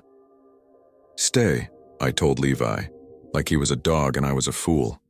But Levi stepped off the curb anyway, drawn past the line where the street lamp gave up. He held up his hands like he was approaching a skittish animal. "Hey," he said to no one and to everyone. "Hey, it's okay." The truck alarm hiccuped and quieted. A breath after that, the hissing started. I hadn't noticed until then how loud the night could get when it wanted to. The static poured from the monitor building like a waterfall you could never find the bottom of. It made the hairs on my arms lift. I looked at the small window in the office and saw that it was gray inside, not black. The screens were on. They were eating the feed. "Levi, come back," I said. I don't know if he heard me. He was already at the gate, one hand on the iron. He froze suddenly, like his muscles remembered the rule we made. Then the woman appeared. I won't waste your time trying to build suspense where there wasn't any. 1 second, the grass by the unmarked grave was a darker patch of night. The next, there was a shape on it. She didn't drift up from the ground or fade into view. She was simply there, a woman in a long white dress, seated as if she had lowered herself carefully, rocking as if the air were a cradle she didn't trust. Her hair hung long and pale over her shoulder. I thought at first it was gray, then realized it was just a river of reflected light. She faced away from us. Her hands were in her lap. The dress had sleeves, loose and old-fashioned, the fabric a little too bright for the dark. The orbs gave her edges, passing behind and around her like fish around a dock post. Levi took a step forward without meaning to. She stopped rocking. Every sense I had told me not to say a word, not to breathe, not to blink. That last part I failed at. When my eyes reopened, she was gone. The orbs didn't blink out. They changed course. They all, every single one, bent their paths toward the unmarked patch. They converged on the place she had been like a school of minnows slicing toward bread. For 1 second, the ground there glowed, not bright, not dramatic, but undeniably lit from inches above. Then that light went out too, with a quiet that felt like a tooth slipping under your skin. My mouth was dry in a sudden way that made swallowing loud. Levi was already through the gate. "Levi," I said softly, "don't." He walked like a person trying to remember how to walk. I followed, because I couldn't imagine the story I'd have to tell my aunt if I let her son go alone into something that had just proved it was not interested in behaving. Gravel crunched under my shoes. The air inside the cemetery had its own temperature, cooler, as if the shade of 100 trees we couldn't see had fallen across it. Up close, the unmarked patch looked like a bruise. You could see the darker circle where the ground had been dampened once, twice, 100 times. There was a single hair on the grass, so faint I only saw it because it caught on my knuckle. I thought of Dora's hands folding while she said grace to no one. "Do you want us to go?" Levi asked. He didn't raise his voice. He just let the question exist. For a while, nothing moved. The orbs drifted back into their scattered roots. A dog barked 3 blocks away. The static adjusted itself, louder, then softer, the way a person might push back in their chair when they needed the room. Somewhere in the veteran section, a flag tapped a metal pole in the wind. Tap, tap, tap, as if to keep time. Levi crouched. He didn't reach out. He didn't touch. He just lowered himself to the ground the way you do when you're trying to make yourself small, beside someone else's grief. The earth beneath his shoes looked blacker than mine, and I realized I was wrong about the temperature. It wasn't cooler. It was heavier, the way rooms with oxygen machines feel heavier. The world was doing extra work here. "Okay," he said finally, to the dirt. "Okay, I hear you." Above us, the nearest camera winked red and then dark and then red again, like a tired eye. The static lifted for half a breath, and I heard nothing. Not silence, different. I heard the space where the hiss had been. And in that space I felt, not a hand, not pressure, not a push, but a suggestion, like a mother at a doorway saying, "That's enough for tonight." We left. The gate clicked behind us.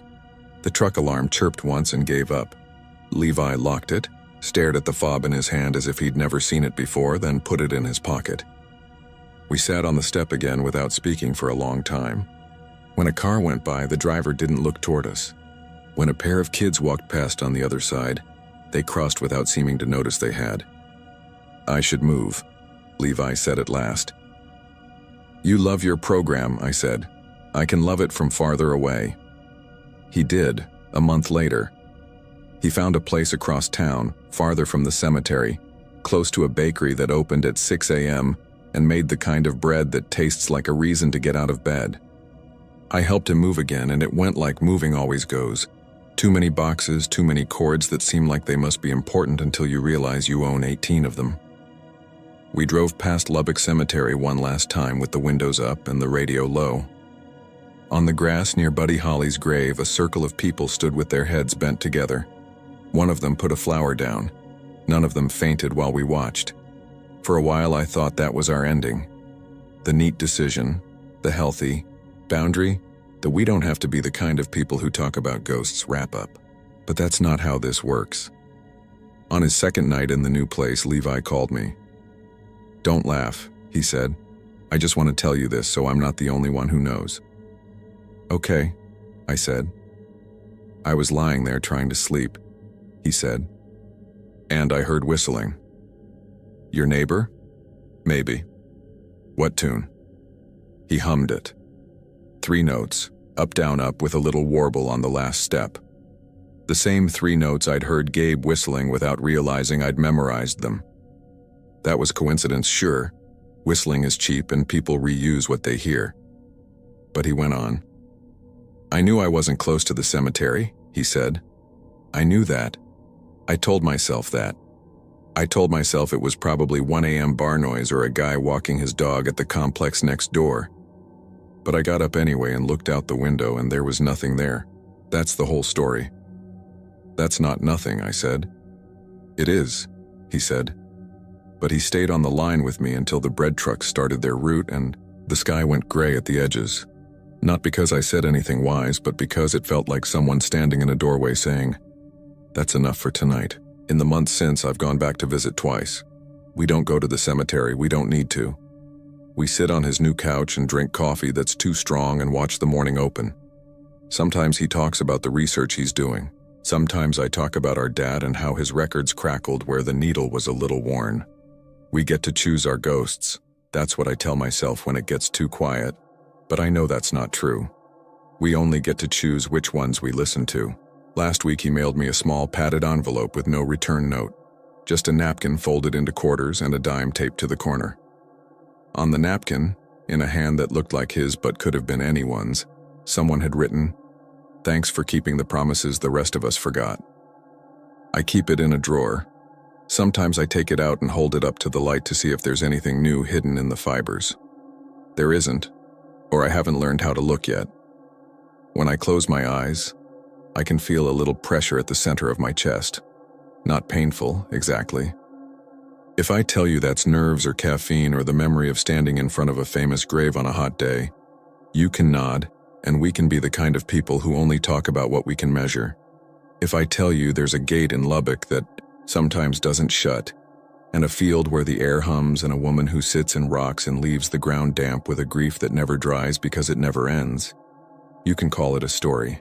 I'll call it that too most days.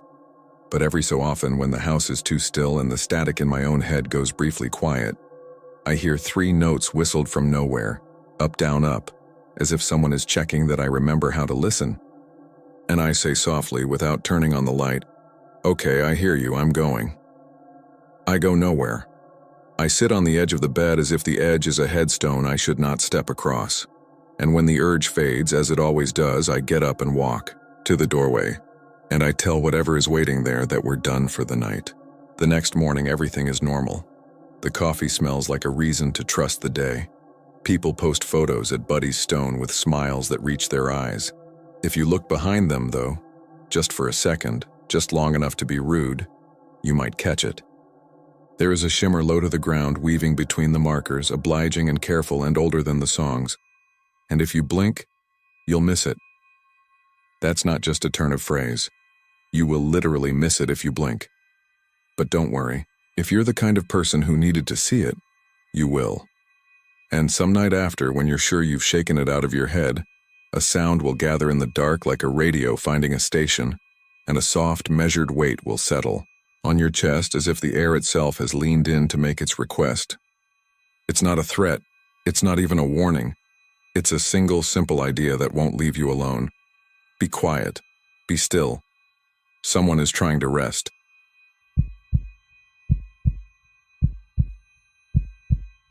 I'm not from Bastrop, and if you asked me a year ago what the Lost Pines were, I would have guessed a minor league baseball team. I only learned that name because my friend Colt moved out there for a welding job and kept sending me photos of those tall, straight pine trees shouldering up out of red dirt like they'd been planted by someone who never expected them to stay. He said the wind sounded different in those woods, thick like it had bark. He also said there was a cemetery he wouldn't go near after dark. And Colt is the kind of guy who sleeps with a box fan on high, because silence makes him restless. When he told me that, I joked about him going soft since leaving Austin. He didn't laugh. He changed the subject and asked if I could bring him a proper coffee grinder when I came to visit. I drove out on a Friday in late October, the kind of night that cools off fast once the sun slips away. My girlfriend Maya wanted a break from the city and said a weekend in small-town Texas sounded like a reset. She does freelance photography, portraits and weddings mostly, but she loves the way old places look after sunset, when they shrug off whatever fresh paint or cheerful plants people put on them and show their age. I warned her that Bastrop was basically a Dairy Queen, a courthouse, and a lot of trees, but she said, perfect. More stars. Colt's place sat off a caliche road with a single porch light that made everything else look darker. He cooked steaks on a cast-iron pan and handed me a Lone Star and gave Maya the tour, which took 3 minutes. We ate on the porch and he told us about a job out past Smithville and how a guy and his crew swore he saw a black cat sitting on top of a fence post every morning. Same post, same cat, except on the morning the guy's transmission blew. Stuff like that. The kind of stories you collect in towns where night feels more like night. At some point, the conversation drifted to the cemetery. I asked about it because he'd brought it up months ago and then skirted it, like saying the name made it more real. Colt kept his eyes on the tree line and said, Hill Cemetery. The old one. You gotta know where to turn or you'll miss it. He said the road wasn't on most maps, that kids used to get there with bad directions scrawled on the back of receipts. Follow the pine fence, count 2 mailboxes, turn where the dirt changes color. He said locals talk about a witch buried there, chained in her coffin so she can't rise. He said you could see the chains. I've seen them, he added, then took a slow drink like the words needed a chaser. Maya perked up at the word chains, which in her mind translated to great texture. She asked if it was trespassing. Colt shrugged. I don't think anyone owns it. Or maybe everybody does. He said teenagers went out there to scare each other and dare their friends to touch the metal. Most don't. The ones who do, they don't say much after. He said that part softly, like it wasn't meant for company. We could have left it alone. We should have. Instead, sitting on that porch with night pressing on the pines and a half-moon snagged in branches, it felt like the sort of dare you don't say yes to. You just start moving toward it. Before I could talk myself out of it, I said we should check it out. Maya said she wanted long exposure shots with the sky behind tombstones. Colt said no, flat and immediate, the same way he told me once not to stick my hand into a running lathe. He looked embarrassed right after, like he'd overreacted, and then he said, okay, but we don't stay long. On the way he drove, because he knew the turnoff. We passed a gas station with a handmade sign for deer corn. Farther down, the road narrowed and shouldered into the woods until the world was a dark tunnel with our headlights at the blunt end of it. The GPS dot lost confidence, drifted sideways, and then froze. Colt slowed where the dirt kicked up into the air like smoke and then cut right, into something that might have been a road once, and now felt more like a rut with a memory. Maya put a hand on my knee. If I drop my lens cap out here, promise you'll come back for it in daylight. She smiled when she said it. I said deal. And then the truck bounced and the trees drew in around us and the air seemed to change. Heavy, as if the truck had rolled down into a basement. The cemetery didn't announce itself. There was no sign, just a gap in the trees and a low fence made from 2 rusted strands of wire. The moon made enough light to see a scatter of headstones. Some were leaning like tired men. Some were slumped into the ground, one corner barely poking up. The names rubbed out by weather and fingers. The ground wasn't level. It felt like the earth wanted everything inside the fence to tip back toward the center, toward a shallow dip where the pines crowded closer but left a circle of open sky. The grass was patchy. There were beer cans here and there and a jacket someone had left folded on a rock, which I told myself meant they'd come back for it and then chose not to. We stepped over the wire. The air went still in a way that made me feel like we'd walked into a held breath. The smell changed too. Pine, yes, but under it something damp and iron-like, like wet nails. Colt led. Maya followed with her camera bag bumping her hip, and I brought up the rear. Not because I'm brave, but because I think a thing can only be behind you if you give it the position. We moved slow, reading names with our phone lights. Touching nothing, speaking quietly in that automatic way people do in places where someone is sleeping. The witch's grave, if that's what it was, didn't look any different at first glance. The stone was low and cracked, and the name was the kind that belongs to a person and a time and feels too plain to be haunted. The thing that made it different was the metal. 2 lengths of chain lay draped across the mound, like someone had started to restrain a trunk and lost interest halfway through. The links were thick and pitted. In the moonlight, they looked almost wet. Maya went to one knee near the headstone and took a photo without flash. She looked at it, frowned, and took another, adjusting something. "There's a flare I'm not getting rid of," she said. "See?" She held the screen up. The picture looked fine to me. Grainy, dirt stone chain, but at the edge there was a pale smear like a thumbprint left by a cold hand. "Condensation," I said. She shook her head. "It's not on the lens." Then she turned and shot with the camera away from the grave. "No smear, back at the grave." There it was again. "We don't do seances or Ouija boards. That's not our speed. We're boring. We're the kind of people who leave Yelp reviews for tire shops if they do a good job. So when I tell you we decided to leave then, it's not because we'd seen anything dramatic. It's because everything in me, from the soft part behind my knees to the stupid old animal brain that flinches for snakes, was saying enough." Colt reached for Maya's elbow to help her up. As he did, he brushed the chain barely, maybe with a knuckle, maybe just with the air his hand moved through. It rattled, not loud. Not movie loud, just a whisper of movement, like the sound a belt makes if you tug the end and let go. Maya flinched back, not dramatic, just a real human jump, and said, "Did you?" And then stopped because she could see on our faces that we'd both heard it. We learned something about ourselves in that instant. Colt, who had said no to this trip from the start, froze, not from fear but from that stubborn instinct that refuses to run because running is an admission. I, who had suggested this, suddenly wanted to be anywhere else. Maya put her hand out, not toward the chain, but as if to calm a dog. "It's settling," she said. "It's just metal. Temperature difference. It's fine." The second rattle was louder. No breeze, no movement except ours. The links shifted a fraction of an inch against each other, a tired shrug. Then the sound stopped. The pines creaked together all at once as if a signal had passed through them. There was no wind. It was like wood talking to wood. I don't remember deciding to speak, but my mouth said, "We're leaving." The words came out wrong, thin. Colt didn't argue. He stepped back, keeping his eyes on the chain. I took Maya's bag and she stood slowly, camera strap around her neck, the lens cap actually in her pocket this time. I looked at the ground because I didn't want to trip. The dirt had a strange pattern to it, pockets and divots like something heavy had pressed down in a slow, careful way. I told myself it was hogs. I told myself a lot of things. We made it back to the fence. As we stepped over, something metal clinked behind us just once. Maya's breath hitched the way a person hiccups when they've cried too hard. We got to the truck. Colt turned the key. The engine turned over lazy and didn't catch. He tried again. The battery wasn't dead.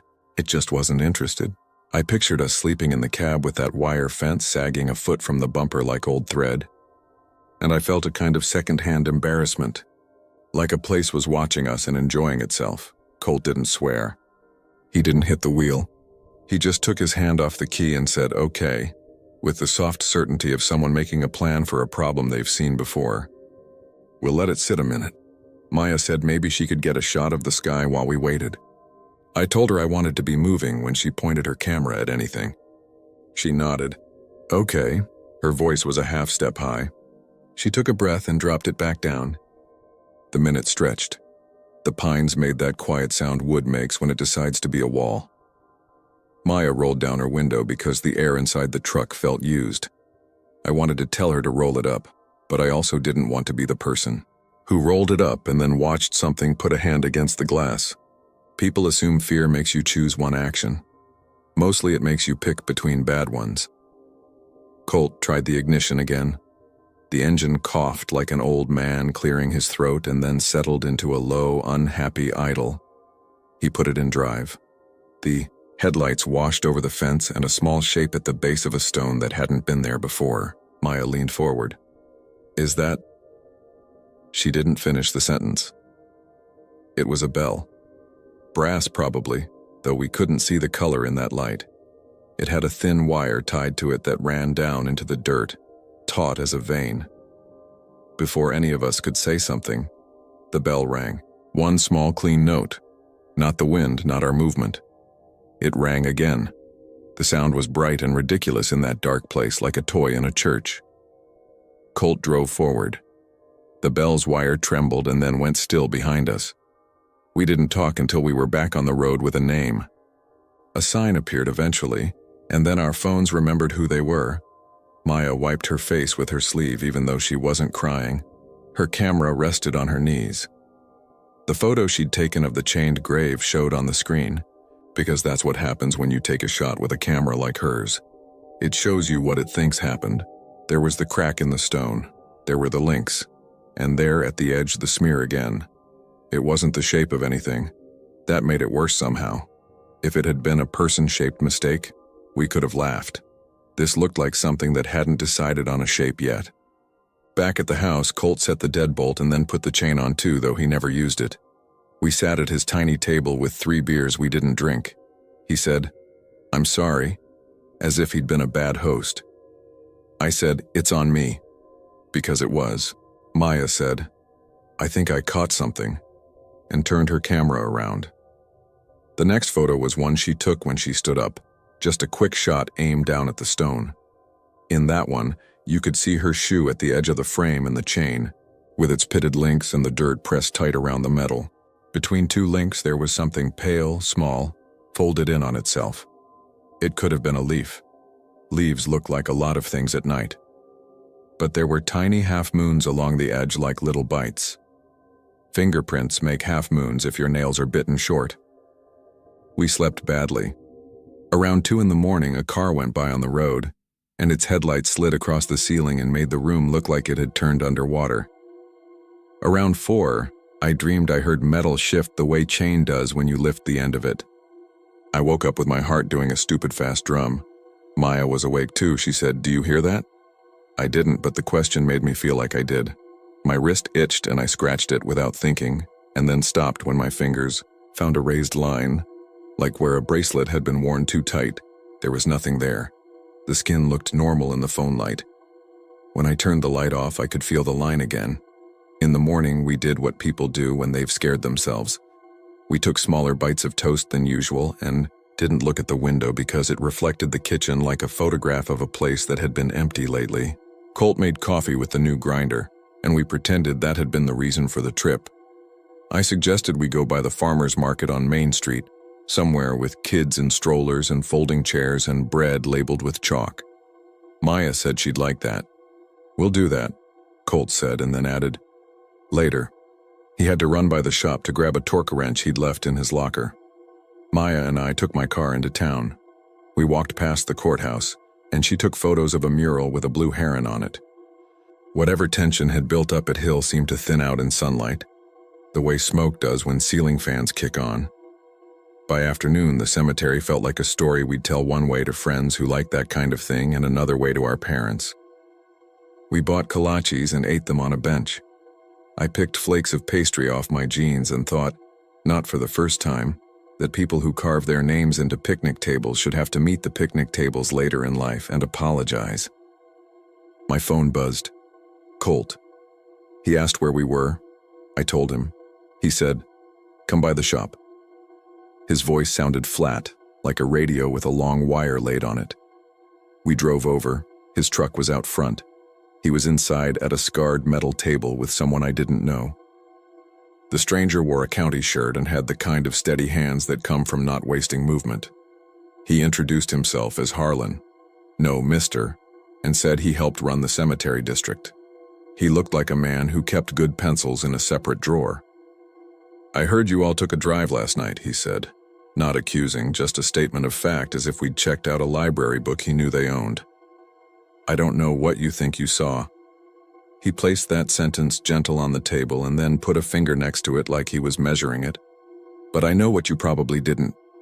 Maya asked what he meant. He reached under the table and laid a small brass bell in front of us. It looked older in a way that doesn't come from time so much as from being outside all the time. The wire was still tied to it, cut clean. People used to put these on graves, he said. Not witches, just people. If the ground settled or critters dug, it might tug the line, ring the bell, and someone would come check. He said the word someone like it covered a lot of history. We don't do it now, but some of the old ones keep ringing because the ground never makes up its mind. Maya and I nodded like students who understand the lesson and also know it isn't the one they came to class for. What about the chains? I asked. Harlan looked at Colt instead of me. I told you not to go out there, he said. I did, Colt replied. It wasn't a defense. It was an agreement with the truth. Harlan said, the chains are a joke that stuck. Boys get older, but the metal stays. That place is low. It tilts everything toward the middle. You'll go in taller than you come out. He slid the bell back into his bag. If you go again, he said, and then shook his head. Don't go again. He stood up. This county is a lot of trees, a lot of ground. Things don't get lost here. They get covered. He left. The bell sound that wasn't there seemed to echo anyway. We drove home to Austin that evening. Maya fell asleep halfway, the way she does. Chin tipped down, one hand resting in the space between her seat and the door. I kept glancing at her wrist because mine still itched in the same place and I wanted to confirm she wasn't scratching. She wasn't. Traffic picked up near the toll road. I felt silly then, like we'd let a spooky setting and a badly timed mechanical hiccup write a story for us. That's how it happens. You walk into a dark room and give the coat rack a name and suddenly it's a person. The chain rattled because metal moves with temperature. The bell rang because gravity hates a straight line. We got lucky because we didn't get unlucky. That should have been the end of it. At home, I showered longer than necessary, like hot water could scrub off a place. When I turned the bathroom fan off, there was a tiny sound on the far side of the wall, something like a coin twitching on a tabletop. I froze, shampoo stinging my eyes, then laughed at myself and stepped out onto the bath mat. The hallway smelled like laundry detergent and the faint cedar from a candle we burned down to its fingernails. Normal. Maya stood in the bedroom with her camera in her hands. Battery's fine, she said, but it won't power off. She pressed the button. The LCD blinked and came back. She tried again. It stayed. Let it run out, I said. She frowned. It was full this morning. The next day, I woke up to 3 voicemails from an unknown bastrop number. The first 2 were empty, just the gentle far away of a pocket. The third had a sound on it like someone had set their phone down near an open window, and then a little click, and then the small, clean ring of a single brass bell. I saved the message and told myself not to. Maya looked at me when I told her and said, "We should block the number." I said yes and didn't. That afternoon, I noticed a faint brown line along my wrist, a mark the width of one chain link. I could only see it sometimes, like a water stain that appears and disappears depending on the light. I pressed on it and felt pressure deeper than skin, like touching a bruise you don't remember earning. Maya said she couldn't see anything. "Turn this way," she said. "No, this way." Eventually she said, "It's fine. You're fine." I nodded because she's the one who brings me back from cliffs I build in my head. We decided not to talk about Hill Cemetery anymore. Not as an agreement, just as a thing we didn't do. Weeks passed. Our lives filled with groceries and deadlines. The scratch on my wrist faded the way the memory of a splinter fades. You forget the sharpness, but remember your hand in the wood.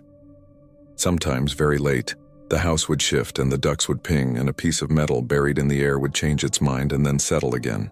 That's what houses do. That's what I told myself each time. Right before Thanksgiving, Colt called. He sounded like he was walking. I could hear gravel under his boots. He said, "Hey," and then waited. "Hey," I said back. The pause stretched. He said he hadn't been sleeping well. He said he kept dreaming he was standing by his truck and the chain on his back gate was looped through itself, and when he went to unhook it, it didn't feel like metal. What did it feel like, I asked. He said, a person trying to be still. He laughed once without humor. I'm being stupid, he said. I know. I asked if he'd gone back. He said no, but he'd been near. He'd had a job out past an FM road whose number didn't stick in my head. I had to pass the turnoff, he said. I kept my eyes on the center line. The way he said it made me imagine the trees leaning and watching him not look. Listen, he said, letting the word down gently so it didn't scare anything off. This is going to sound odd, but can you tell me something? I told him I'd try. If you were, he said, and then stopped.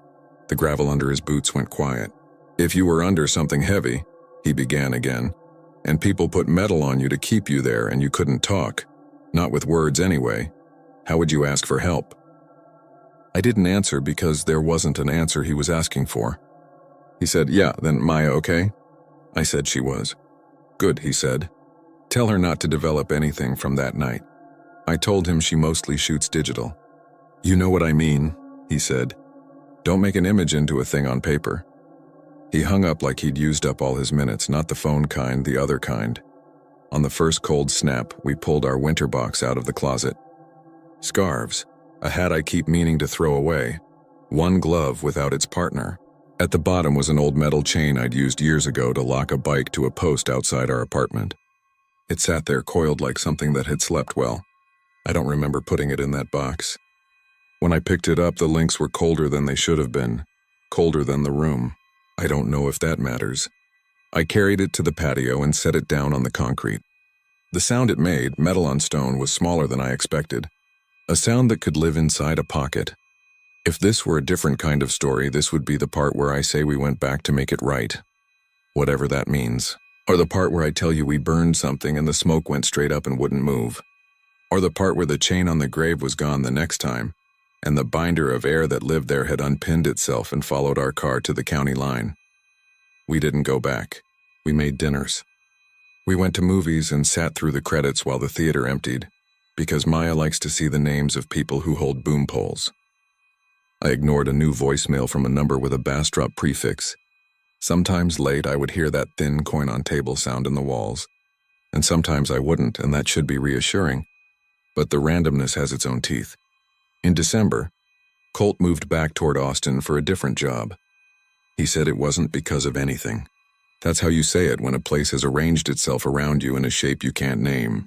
We helped him move. The chain on his truck gate had 3 bright spots where the rust had been rubbed clean. He said it was from road grit. I said sure. We drove a load to his new place and came back for the second round, and by then the sun had gone down, and the trees around his old road had gone that color that isn't a color, the one that makes edges into questions. On the way out for the last time, I thought I heard a bell. It could have been a dog's collar. It could have been something in my backseat settling. It could have been memory converting every small sound into a shape it already knew. I didn't say anything. Maya didn't either. We stopped for gas near the highway. The clerk had a baby sleeping in a car seat behind the counter, and a small TV balanced on a milk crate showing a show with people buying storage units. He rang up my coffee and said, "Y'all doing okay?" It's the kind of question strangers in Texas ask each other out of habit. I said yes and meant it as hard as I could. That night at home, we watched something funny and went to bed and pretended we never go to sleep with the lights on to read, and then wake up with them still on because the house asked to be watched while it worked. At 2 a.m., I woke up because a draft touched my wrist and found the exact line where the skin remembers. I went to the kitchen for water. The ice machine made a polite noise. When I stood there in the doorway, I heard it again, a faint, careful shift, like links brushed by a hand that doesn't want to be heard but needs to be. I could tell you it was the chain on the patio moving, because air came through the gap under the door. I could tell you 100 reasons. Most nights, reasons are enough. Some nights, they aren't. On those nights, I stand still and listen for the next sound, trying to decide if what I'm hearing is coming from outside or underneath. On those nights, I notice I've started to scratch my wrist again, right where a bracelet I don't own has started to leave a mark. I don't think anything followed us home. I think it stayed where it was, patient in a way that isn't human, But sometimes patience has a thread that runs farther than you expect. A line, a wire, something you could tie a bell to. I don't know what you do when the thing at the other end wants to be noticed and the noticing is the whole problem.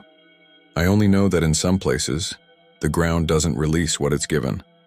It just shifts its weight and waits and now and then lets the metal answer for it. If you ever find Hill Cemetery, which you won't by accident, you won't, you'll know you're close when the pines stop pretending to be trees and start acting like a roof. You'll know you've arrived when your phone forgets you and then remembers you in a way that feels wrong. You should leave then. Go back to the sign with a name. Find the place with chalkboard bread and noisy kids. But if you don't, if you step over the wire and look for the grave with the old story pinned to it, and if you reach out without meaning to and your knuckles kiss the chain, and it answers with a tired, patient rattle, don't say anyone's name, yours, hers, or the one on the stone. Names are how things hold you. Just take a breath you'll insist later was for the cool air and not for courage, and step back the way you came without turning your back on anything. Then drive away. And if you hear a bell on the road, one clear note that sounds almost cheerful, don't do the math of wires and ground and impulse. Don't make an image into a thing on paper. Don't tell the story out loud in a way that invites it to add itself. Let the pines keep their words. Let the chains keep their shape. And when you get home, if the house shifts and the ducks click and the ice machine is a little too polite, if your wrist begins to itch where nothing has ever been, be kind to yourself and call it settling. Call it distance. Call it anything that lets you sleep. Most nights that works. On the other nights I stand very still in my kitchen and wait for the sound I'm not supposed to recognize. And when it comes, I put my glass down softly so I won't miss it. And I listen to the air as if it had a weight on it and a job to do. And I tell myself that in Bastrop, in a low place tilting toward its own center, a length of old metal is moving exactly the way metal does, patient and certain, inch by inch toward whatever it's been pulling at all this time. And I tell myself that when it stops, finally in the middle of some night that will be like any other, I'll sleep through it. I'll wake up in the morning with a faint line around my wrist and no story worth telling, and I will keep it that way, for as long as a person can keep anything the ground has decided to remember.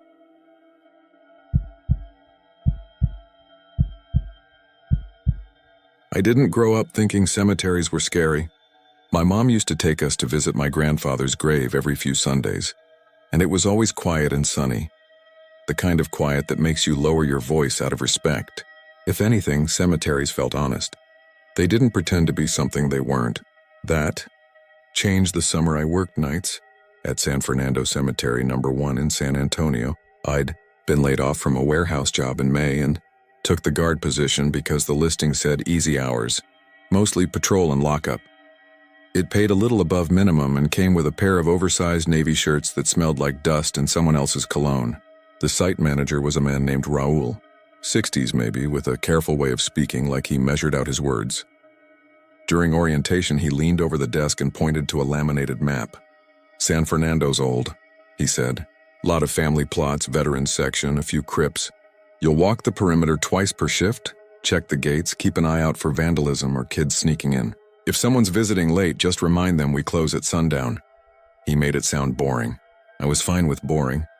There were 3 of us rotating nights, me, a college kid named Troy who wore earbuds even when he thought nobody noticed, and a woman in her 40s named Lila, who came off tough until you saw she kept a rosary in her pocket. We had radio check-ins with a dispatcher named Connie every hour. Unit 2, status? Unit 2, all clear. And during the dead time between, I'd sit in the little office by the front entrance. It had 2 windows facing the main road, a coffee maker that rattled when it brewed, and a corkboard covered in faded notices about grass cutting and flower removal rules. By my second week, I knew the cemetery's layout without the map. The main gate opened onto a broad path that split to the left and right like a wishbone. To the left were newer sections, cleaner stones, fresh flowers arranged in vases. To the right, the older part stretched into rows that curved with the slope of the land. Some stones there tilted at angles like broken teeth. On hot nights, you could smell the iron in the dirt and the clay after the sprinklers ran. The oaks made long shadows from the moonlight, and beyond them, the city's glow felt far away, like another world. People in San Antonio have stories about San Fernando. Most are small, hearing a voice, seeing a light. Raoul told me not to listen to visitors who came just to spook themselves. Treat them like anyone else, he said. Respectful and firm. No candles. No alcohol. No overnight. The first time I saw the mourner, I thought I was just tired. It was a Saturday in late June. The day had been unbearably hot and the night stayed sticky. The kind of heat that made your shirt cling to your back even when the breeze picked up. I was halfway through my first perimeter walk when I noticed someone kneeling by a fresh grave, maybe 6 rows in, not far from the old family plots. They were small, a little hunched, wearing something dark that pooled on the ground around them. I couldn't see a face. Their shoulders were moving like they were crying. "I'm sorry, ma'am," I called from the path, careful to keep my voice soft. "We're closed for the night." The kneeling figure didn't react. I got closer, maybe 10 feet away. I could see the outline of a veil now, the black gauze kind that stretches from a hat. It shifted without wind. My mouth went dry without a good reason. "Ma'am," I repeated. The kneeling figure leaned forward like they were pressing their palms into the dirt. Then as I took another step, it was empty. Not like they stood up and walked off. One second there was a person in black, and the next there was just flattened grass and a patch of damp earth. No footprints. No sound of someone jogging away. The grave marker was one of the temporary plastic ones. The name looked smudged under the plastic cover. I stood there staring like an idiot until the radio on my belt crackled. "Unit 2, status?" Connie's voice made me jump. I fumbled for the button. "All clear," I said, hating how my voice shook. Just finishing patrol. I didn't tell anyone about it. You don't keep a job like that by sounding like you scare easy. I convinced myself it was a trick of the dark and the heat. The way shadows can make a coat on a branch look like a person. I finished my laps, locked up, and went home with the feeling that someone had walked a step behind me the whole time. A couple nights later, I found Troy outside the office, texting under the security light. He had a way of slouching that made him look younger than he already was. "You see it yet?" he asked without looking up. "See what?" He smirked. "The lady in the veil. Lila calls her La Llorona. I don't think that's right. La Llorona's more river stuff, but it's a vibe." I kept my tone neutral. People dress funny sometimes, funerals. At 2 in the morning? He finally glanced at me. "You tell me." "We're not here to gossip," Lila said as she came out the door carrying a thermos. "We're here to keep vandals out and gates locked. If you see anyone, you ask them to leave, and if they don't, you call the police." "That's it." Troy rolled his eyes behind her back. Lila's rosary clicked softly as she pocketed it. She didn't say La Llorona again. When she turned toward the path into the old section, she paused like she thought better of it and headed toward the newer graves instead. That should have been nothing. Little pieces that only become a pattern when you're looking for one. But then the lights started. They looked like candles from a distance, small steady flames 30 or 40 yards off, low to the ground. The cemetery had rules about open flames. People ignored them sometimes, especially around Day of the Dead, but this was July. I thought I'd catch a couple teenagers and be done with it. I headed toward the nearest glow and watched it slide sideways like it skimmed over the grass. I changed direction. It moved again. I took out my flashlight and swept the beam across the rows. Nothing was there. No candle, no person. Just that small, unwavering glow carving a pocket in the dark, always a fixed distance away like a carrot on a stick. I didn't run after it. I did exactly what we'd been told to do and radioed the office. "Unit 2 to base," I said. "I'm seeing a light in Section D near the older family plots. Could be someone with a candle. I'm approaching." "Copy, Unit 2, Connie said. "Do you need backup?" I was about to say no when the light went out and another one flared 2 rows to my right. Then another, farther back, like a short line of points across the grass, not in a straight path. I didn't know this immediately, but later I realized they formed a gentle curve like the bend of a river. And all the while I had the feeling I was walking toward something I kept missing by half a step.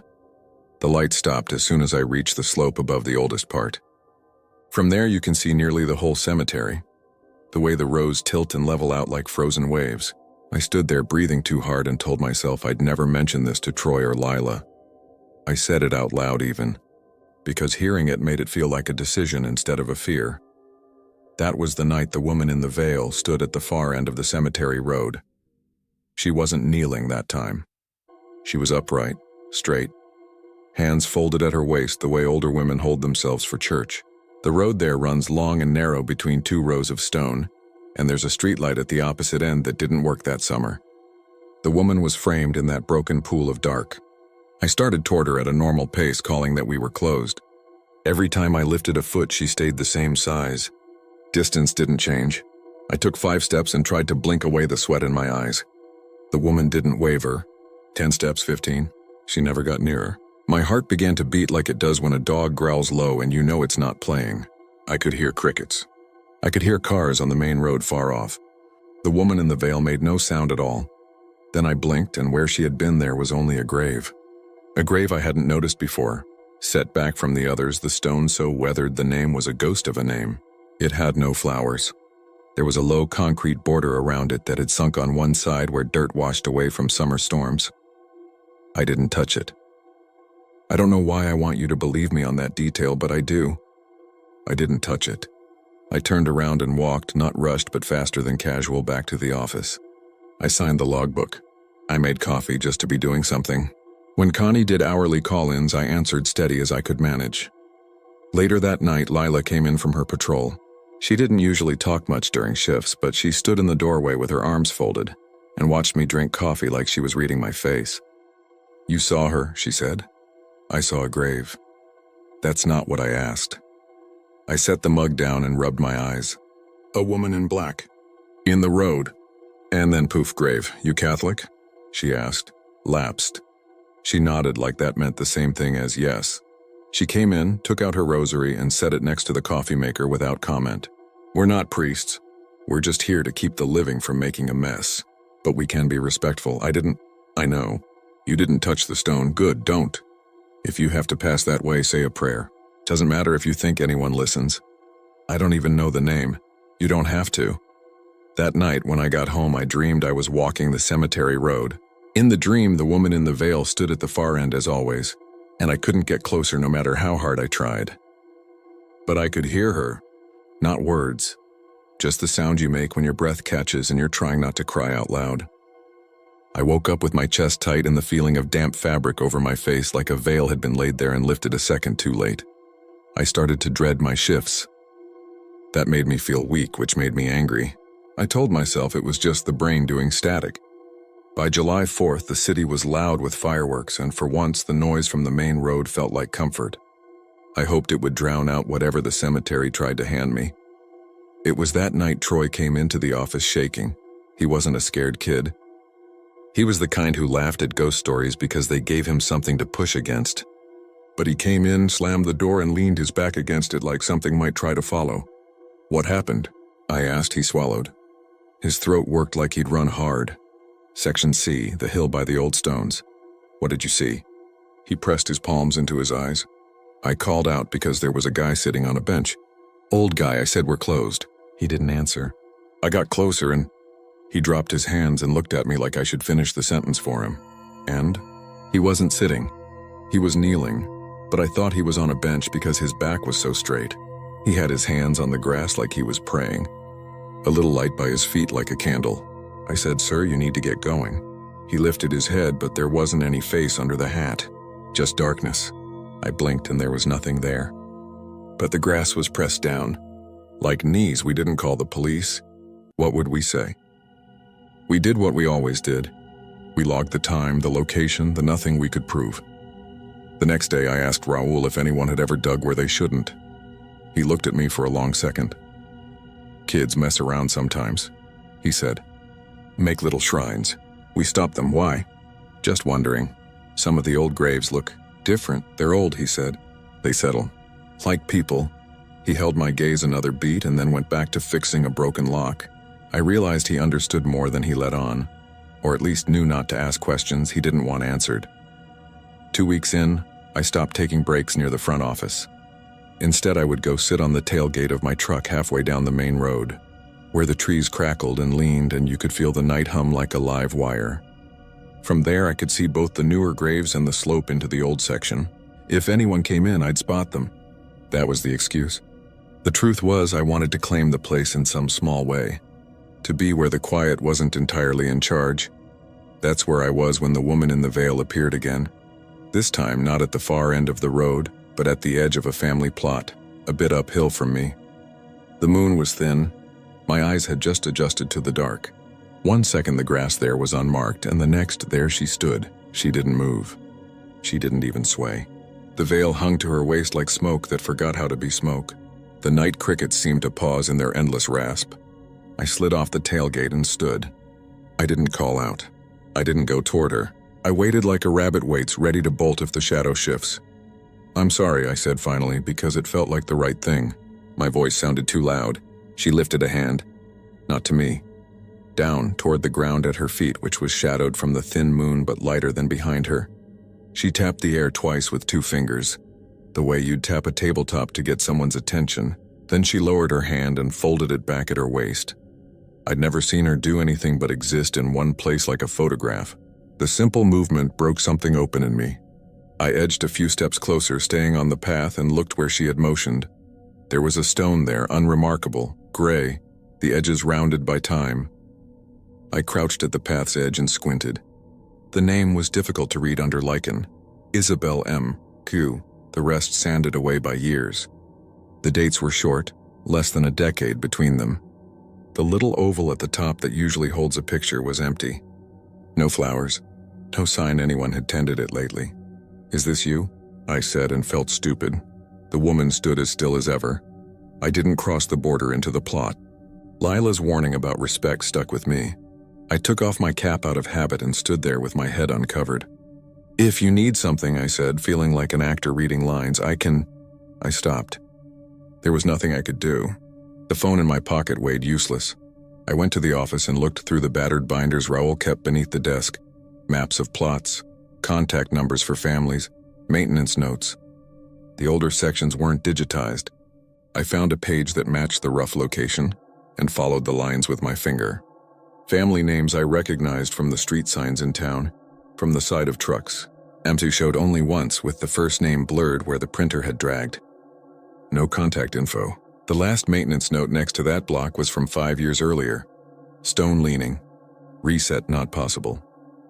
The next night, when my shift started, I brought a cheap grocery store bouquet and left it at the edge of the path by the plot, careful not to step in. I left a bottle of water too, for no reason except it felt like something I could offer. Then I felt silly and picked the water back up. Later, on my second round, the bouquet was gone entirely. Not moved. Not knocked over. Gone. The water was still in my hand, sweating. On the 3rd week, Lila didn't show up for her shift. Connie told us she'd called out. The 4th week, Troy stopped coming too. Raoul replaced him with a guy named Miguel who lasted 2 nights and quit after seeing what he described, simply as someone walking between stones who never came out the other side. "Some people aren't cut out for nights," Raoul said, not unkindly. He looked tired. I could have quit. It would have been easy. I needed the money, but not that badly. I didn't quit because this will sound ridiculous. I didn't want to be the kind of person who gets run out of a place by something that never touched me. Pride is a stupid kind of glue, but it holds. 2 things happened during my last month at San Fernando that pushed me over into believing this wasn't just nerves and stories. The first was small. I was doing a sweep of the back fence where kids sometimes snuck in, and I saw a woman kneeling by a new grave, a week old at most, a cluster of flowers still fresh. She wore jeans and a t-shirt, not a veil, and had a toddler asleep across her lap, limp with the heavy trust of kids who don't know to be afraid. The woman was crying, soft, quiet, like she had run out of the big kind of tears, and I turned around to give her privacy even though it was after hours. I made a wide loop to come back by another path. When I did, she was still there. A man stood 2 rows behind her, hands in his pockets, looking at the back of her head the way you look at someone you love who is far away even when they're close. He didn't shift. He didn't wipe his face even though his cheeks shone. He just watched her like he needed to memorize the shape of her grief. I thought maybe he was her brother or her friend having a moment, so I kept farther distance and kept walking. The next day, Raoul told me the family of the man in that plot had come by to finalize some paperwork. The woman with the toddler signed it with the same last name as the stone. The brother had died last year. The man I saw behind her, the one standing with his hands in his pockets, there was no way for me to confirm if he was the one buried there or just another mourner I didn't meet. It felt, though, like the cemetery holds on to people in odd, temporary ways, like catching your reflection in a window at night and not quite recognizing yourself. The second thing was not small. It was August. The heat had stopped being a joke. My boots left prints in the dust like I was walking on the moon. I'd taken to starting my shift with the same route. Main road, curve left, perimeter fence, the old section last. That night, when I reached the slope, I saw a cluster of lights scattered low across the oldest graves the way fireflies hang over weeds. At least a dozen. Even from the path I could tell they weren't moving erratically like bugs. They were steady. There was no one else on the grounds. The gates were locked. Every hair on my arms went up. I stood there longer than I should have. At some point I realized the lights formed a shape. Not a perfect one, but close enough to see if you looked. A loop with an opening, a droplet, a teardrop. The small oval that should contain a face on some stones was empty. The lights made their own oval, and the open part of the loop pointed toward the same plot as before. Isabel M. The name I could barely read, I whispered the name. The lights winked out like a breath had crossed them. The night went back to the cricket sound, and then, clear as if she had stood inches away, I heard a voice behind me say, "Don't leave me." I turned fast. Nothing there, no one, but the feeling on my skin, the heaviness, the static, the way you can tell when someone stands close enough to borrow your heat. That was real. I swallowed hard and said, "I won't," out loud to the darkness, feeling ridiculous and also unable to stop. Unit 2, status? Connie's voice scratched from the radio and I laughed a little, choked. "All clear," I said, and meant the words as a kind of apology to whatever was listening. I didn't sleep after that shift. The next day I came early and searched again through the binders. I found an old spiral notebook tucked behind a box of printer paper, handwritten notes from someone who worked the job before me. The dates on the first pages were from 10 years ago. Most of it was maintenance, sprinklers broken, tree limb down, call this family. Halfway through there was a line. Veiled woman, East Road, same spot as always. Light turned on and off by itself. Isabella, and then like an afterthought, "Don't go closer than the path. Pray if you have to." I copied the page in my phone and put the notebook back. That night, before my shift started, I left a small rock on the corner of Isabel's plot marker. It's something my mother did when we visited my grandfather, a way of saying someone was here. I didn't expect anything to happen. Nothing did, but it felt easier after. On my last week at San Fernando, Raul found me on the steps of the office with a stack of papers and said, "You're not coming back after this pay period, are you?" I opened my mouth and closed it again. "I didn't say that. You didn't have to. This place asks things. Some people answer and stay. Some answer and go. You're the second kind." He wasn't wrong. I told him I'd give him 2 more shifts to find a replacement. He put out a call the same day. My second to last night, a summer storm rolled in. The sky went green at the edges like bruised fruit. Lightning stitched the clouds. The rain came hard and fast, filling the dips between graves in minutes. The office roof leaked and made one corner smell like wet cardboard. I waited out the worst of it and then went to check the lower sections to make sure there weren't any washouts. The woman in the veil was standing at the lower end of the family plot, water running over her shoes like she didn't mind. I won't pretend I wasn't afraid. I was, but the fear had changed shape. It had softened into something closer to responsibility, like seeing a stranger crying in a grocery store aisle and knowing you can't just walk by. "You can't stay here," I said. The words sounded foolish in the rain. "You know that, right? You've got to—" I stopped. I didn't know what she had to do. I didn't know what I was allowed to ask for. Lightning flashed, paused on the edge of sound. For a second the veil lit white and I saw that there was a face beneath it after all. Not with features I could name. More like the suggestion of a face, the idea of one. The way a photo fades, but you still know who it is because you know. The rain flattened a strand of gauze against where a cheek would be, and then lifted it again. She lifted a hand, that same motion as before, and tapped the air above the stone twice. I got down on my knees on the path, muddy water soaking my pants. The dirt smelled like pennies. I pressed my palms together without thinking, and I said what I could remember of the prayers my mother taught me when I was too young to understand them. I said them badly. I said them until my throat hurt. When I finished, lightning flashed again. The woman in the veil was gone. In her place, no, not in her place. Nothing can occupy the same place as someone like that. There was the old stone alone, water running down the grooves of the letters. The little oval at the top looked darker, like something had shifted behind the empty glass. I stayed there until the rain eased. I stood slow, my knees popping. I didn't look around for lights, though later in my memory, I will swear I saw one bright point wink at the edge of my vision like a nod. I worked one more night. I made my rounds. I said goodbye to the trees and the rows in my head, which is the kind of thing you don't admit out loud unless it's 3 in the morning and you've had real conversations with places. I left the office key and my badge on the desk. Raoul nodded once when I shook his hand. He didn't say good luck. He said be good. I still drive past San Fernando sometimes. The road there curves in a way that makes it impossible not to glance at the gates. In daylight, it looks like all cemeteries look. Neat rows and flags on veterans' graves and families arguing quietly about where to put flowers. On certain evenings, when the heat comes off the asphalt in visible waves and the sun drops low, you can see the stones leaning like tired men, and the oaks stretch their shade. I tell myself I'll stop one day and put flowers on Isabel's grave. Then I remember I promised myself long ago I wouldn't step off the path. Not even for that. The last thing I want to say is this. A month after I left, I got a text from Troy. I hadn't heard from him since he quit. It came late at night. All it said was, "You ever think she's not asking for herself?" I stared at it for a long time. I wrote back, "Who then?" He didn't answer. He never did. Sometimes in the middle of the night I hear rain when it isn't raining.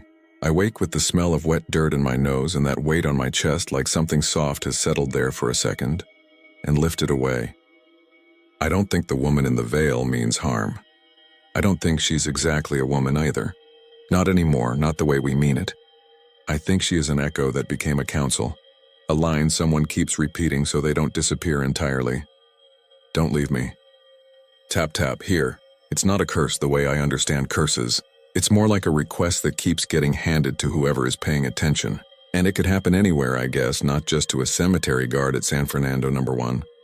It could happen to you walking past the edge of any place where names have been said out loud for 100 years. You could be the one the night chooses because you answered a question with your face turned toward the wind. If you hear it, if you ever hear someone ask not to be left, what you do next isn't about belief. It's just about whether you look down when someone taps the air over a name and then do the small things we can do. I don't go in anymore after dark. I don't pretend I'm brave. But I keep a bouquet in my car every July just in case I'm driving alone. And the light changes at the intersection by the front gate, in case I need to pull over and set something at the edge of a path where the dirt is iron-scented and the oaks make long shadows, in case the lights bend into a shape I've seen before and the night clears its throat to speak, in case someone is there, not closer no matter how many steps I take, and the point isn't to reach her, not really, but to listen.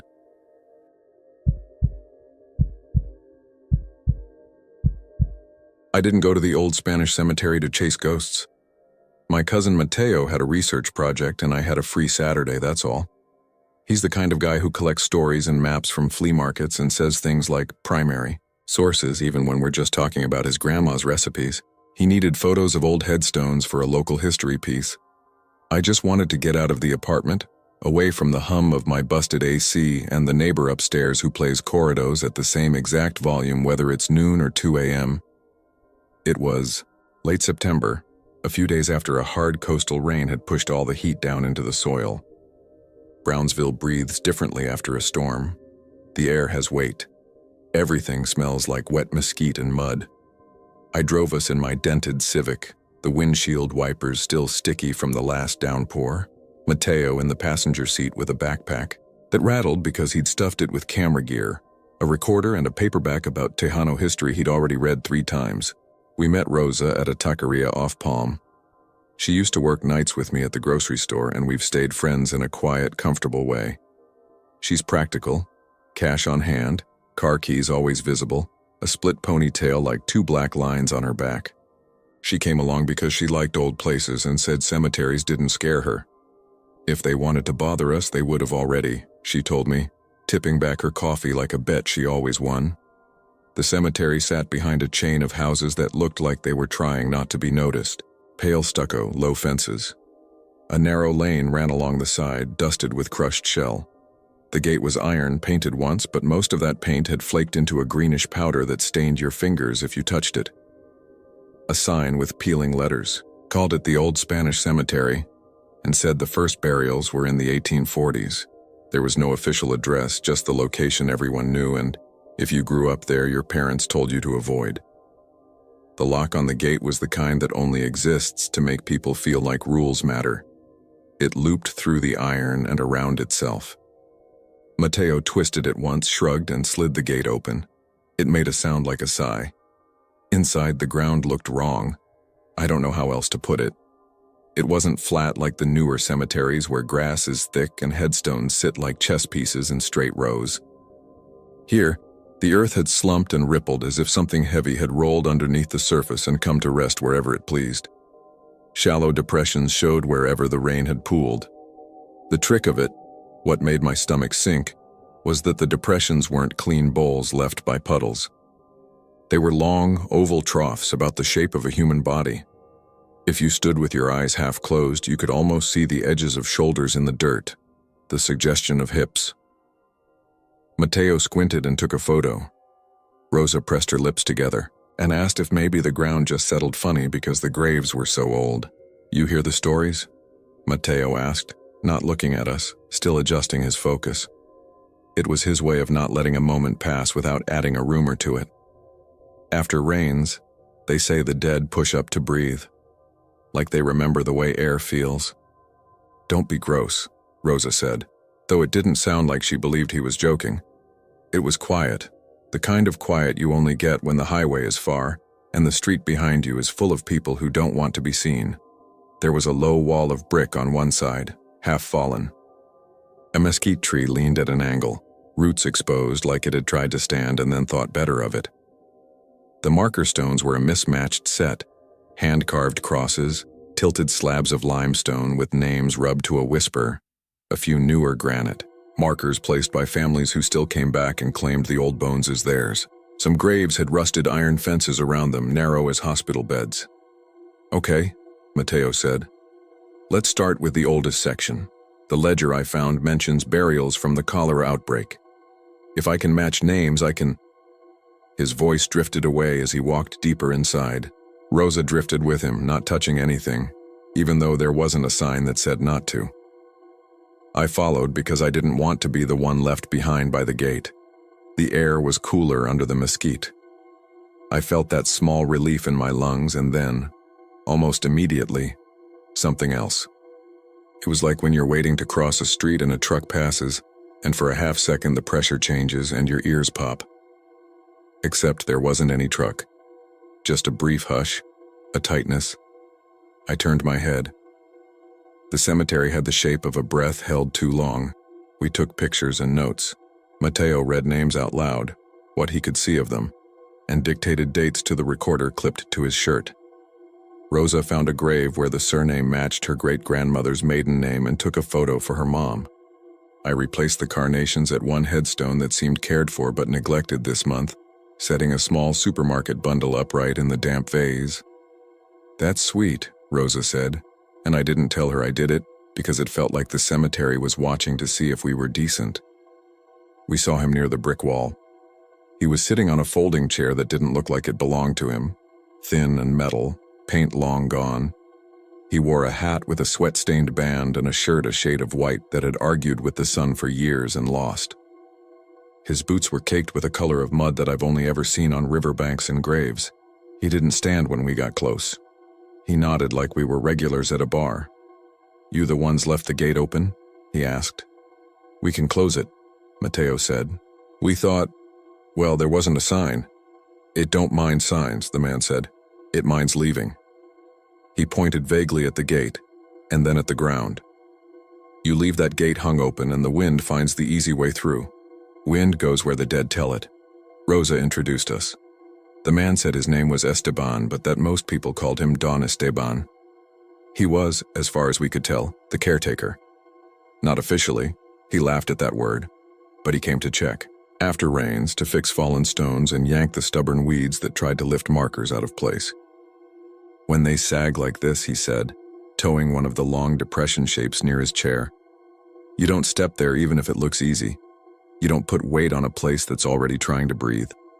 I wanted to ask him what he meant by that. I also wanted to leave. I did neither. Mateo asked if he knew where the oldest burials were. Esteban waved at the general cemetery, like you'd wave at the sky if someone asked where the stars lived. You hear them? He asked us after a moment, the way a handyman might ask if you noticed the loose hinge. Hear who? Rosa said. He tilted his head. His eyes were the color of the water that collects in tire tracks after it rains, brown with a film on top. They pray, he said. Sometimes the words are clean. Sometimes they're mouths without water, just the shape of words. You don't need Spanish to know when someone's asking to be let go. We stood there listening like idiots, and at first the only sound was the brush of the mesquite above us and a distant dog. But then a tight, slithering noise worked its way into the silence, the kind of sound you get when wet cloth is stretched and released. It wasn't coming from one place, it was everywhere and nowhere.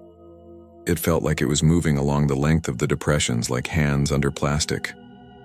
It's just the ground settling, Mateo said, too fast. His voice had that paper-thin brightness people put on when they're not sure if they should run. He took a photo to have something to do. The camera click sounded rude. Esteban didn't respond to him. He turned in his chair to face an old cross where the horizontal beam had split, fibered ends like a broom. He took off his hat, smoothed the crown with a palm that had done that same motion 1,000 times, and said something under his breath that I recognized as a prayer, not because I speak the words, but because I know the rhythm. He reached down and ran his fingers along the dirt near his boot very lightly, like he was tracing a name in dust on a table. He stopped where the dirt rose and didn't touch that part. Okay, Mateo said, clearing his throat. Names. He moved on. The sky changed the way it does in the valley, without asking permission. A bright cloud stamped itself over the sun. The temperature changed by 1 small degree. The wind went from hardly there to just enough to move the hair at the back of your neck. I realized then the gate was still open. I could imagine it swinging, that metal sigh. I turned to go close it because Esteban hadn't, and it seemed like the kind of thing that would offend whatever geometry the cemetery used to keep itself calm. As I walked, the depressions seemed to line up differently. That could have been the angle or how the light had shifted. But I had the ugly feeling of walking a grid I couldn't see the lines for. My shoes made a soft sucking sound. In 2 places, I stepped near a dent and the mud oozed like the floor of a shallow stream. Something whispered. I told myself it was the wind shearing past the uneven edges of a half-fallen fence. At the gate, I slid the iron until it clicked. The lock sat there mock serious and I looped it through. My hands were brown when I looked down. Not grimy like I'd touched a dusty surface, but wet brown, like the color had soaked into my palms from the air. I wiped them on my jeans. The earth gave off a smell that made me think of coins and old bread. Behind me, Mateo called my name. Not urgent exactly, just not casual either. He had found a small walled family plot with iron spindles bent like ribs. Inside it, the ground held a deeper collapse, the oval trough longer with the edges sharp enough to cast a shadow. The headstone was a crude slab, name mostly gone, the date 184 stopped mid-decade. Rosa stood beside him with her arms wrapped around herself, one palm under the opposite elbow like she was keeping her own weight from spilling out. She nodded at the dirt. "Tell me you don't see that," she said. At first I didn't see anything but the shape of it, the suggestion of a body's outline. Then just at the right side, the dirt swelled a little, like a breath catching at the end of a sob. It sank again. I told myself it was water underneath, trapped and trying to find a path. Then I saw the fingers. They weren't whole, not even really fingers. Just the tips, the pale suggestion of them pressing up from below. The way you can press your hand against the underside of a wet tent and your fingertips make 5 circles of light. Except it wasn't light. It was lighter soil, pushed higher by something that understood the shape of knuckles. They pressed and spread and then flattened as if the effort had cost more than it gave. A thin crack slid along the trench. "Stop," Mateo said to the ground absurdly. He whispered it the way you talk to a dog that's not yours but is in danger of bolting into the road. He wasn't filming anymore. Esteban stood at the edge of the iron fence. I don't know when he moved there. He had a rosary in his hand that I hadn't noticed before. The beads were old wood, rubbed down to little ovals, the color of the cemetery's dry parts. He didn't brandish it. He just let it sit in his palm, the cross at the center of his lifeline. "It's worse after a storm," he said, "when the ground's full and they remember they were made of water once. This part here," he pointed with his chin, "I don't step here anymore. Last year a boy put his foot down on the wrong spot. It didn't take him. It only took his shoe. But if you think about what that means, what reached up for that shoe, you won't sleep right when the wind is loud. We could have left then. That would have been the smart, boring story, the one where nothing more happens. But Mateo wanted a name. He kept saying that, like names anchor a place to the map of what's real." He worked his way around the depression, reading the faint carvings on the stones that backed the family plot. He found a fragment where only the last letters remained. Res. He took photos from angles meant to coax more detail, as if light owed him something. While he worked, the sky darkened in that sudden Gulf way. A second cloud covered the first. The wind picked up, blew from the direction of the low wall and pressed itself against our backs like a hand that didn't want us turning around. It carried voices. I don't care how that sounds. It was voices. Not words at first, just the cadence of speech, layered like someone had recorded a room full of people, and then played it back at half volume from under the floor. Rosa said, "Do you hear them asking?" She didn't sound scared. She sounded like someone listening to a radio station she used to love, just at the edge of reception. We stood still. The voices shifted, quick syllables, sibilants, a long A that could have been pain or prayer. I don't speak Spanish well, not beyond what I'd need at my job or at a party. But I understood little hooks of meaning. Perdón, sácame, no me dejes. The ones asking to be let out are always louder than the ones just trying to be remembered. A small hand-sized bulge formed near Rosa's shoe, a swell that lifted like something was pushing a palm up through the fabric of the world. She stepped back into the iron of the fence with a quiet, un-Rosa clatter, like she hadn't decided which way to move until she had to. Mateo reached out and caught her wrist without looking away from the ground. "Don Esteban," I said, "what is it you do when this happens?" He didn't answer for a full breath. "Then, you tell them they were loved. Or you tell them they were terrifying. Either way, you tell them you remember. You don't promise anything you can't give. You don't say I'll come back if you won't. You certainly don't dig." "Who would dig?" Mateo asked, a miserable laugh in his throat. "People who think they can fix what is already finished," Esteban said. "People who think doors are doors both ways." A new sound came then, and I feel stupid even writing it because it's the kind of thing Mateo would have teased me for if he hadn't heard it too.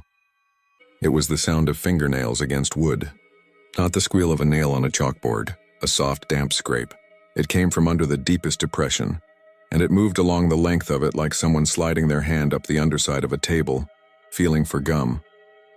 Rosa started to cry very quietly, not sobbing, just tears like a leak. My feet had been planted in the same spot long enough that the ground had taken a shallow print of my soles. I shifted my weight and the mud gave a reluctant kiss pop as I lifted. That's when the wind, if it was wind, spoke in a way that wasn't a prayer and wasn't a curse and still wasn't a language I could pretend not to understand. It said my name, not mine, my father's.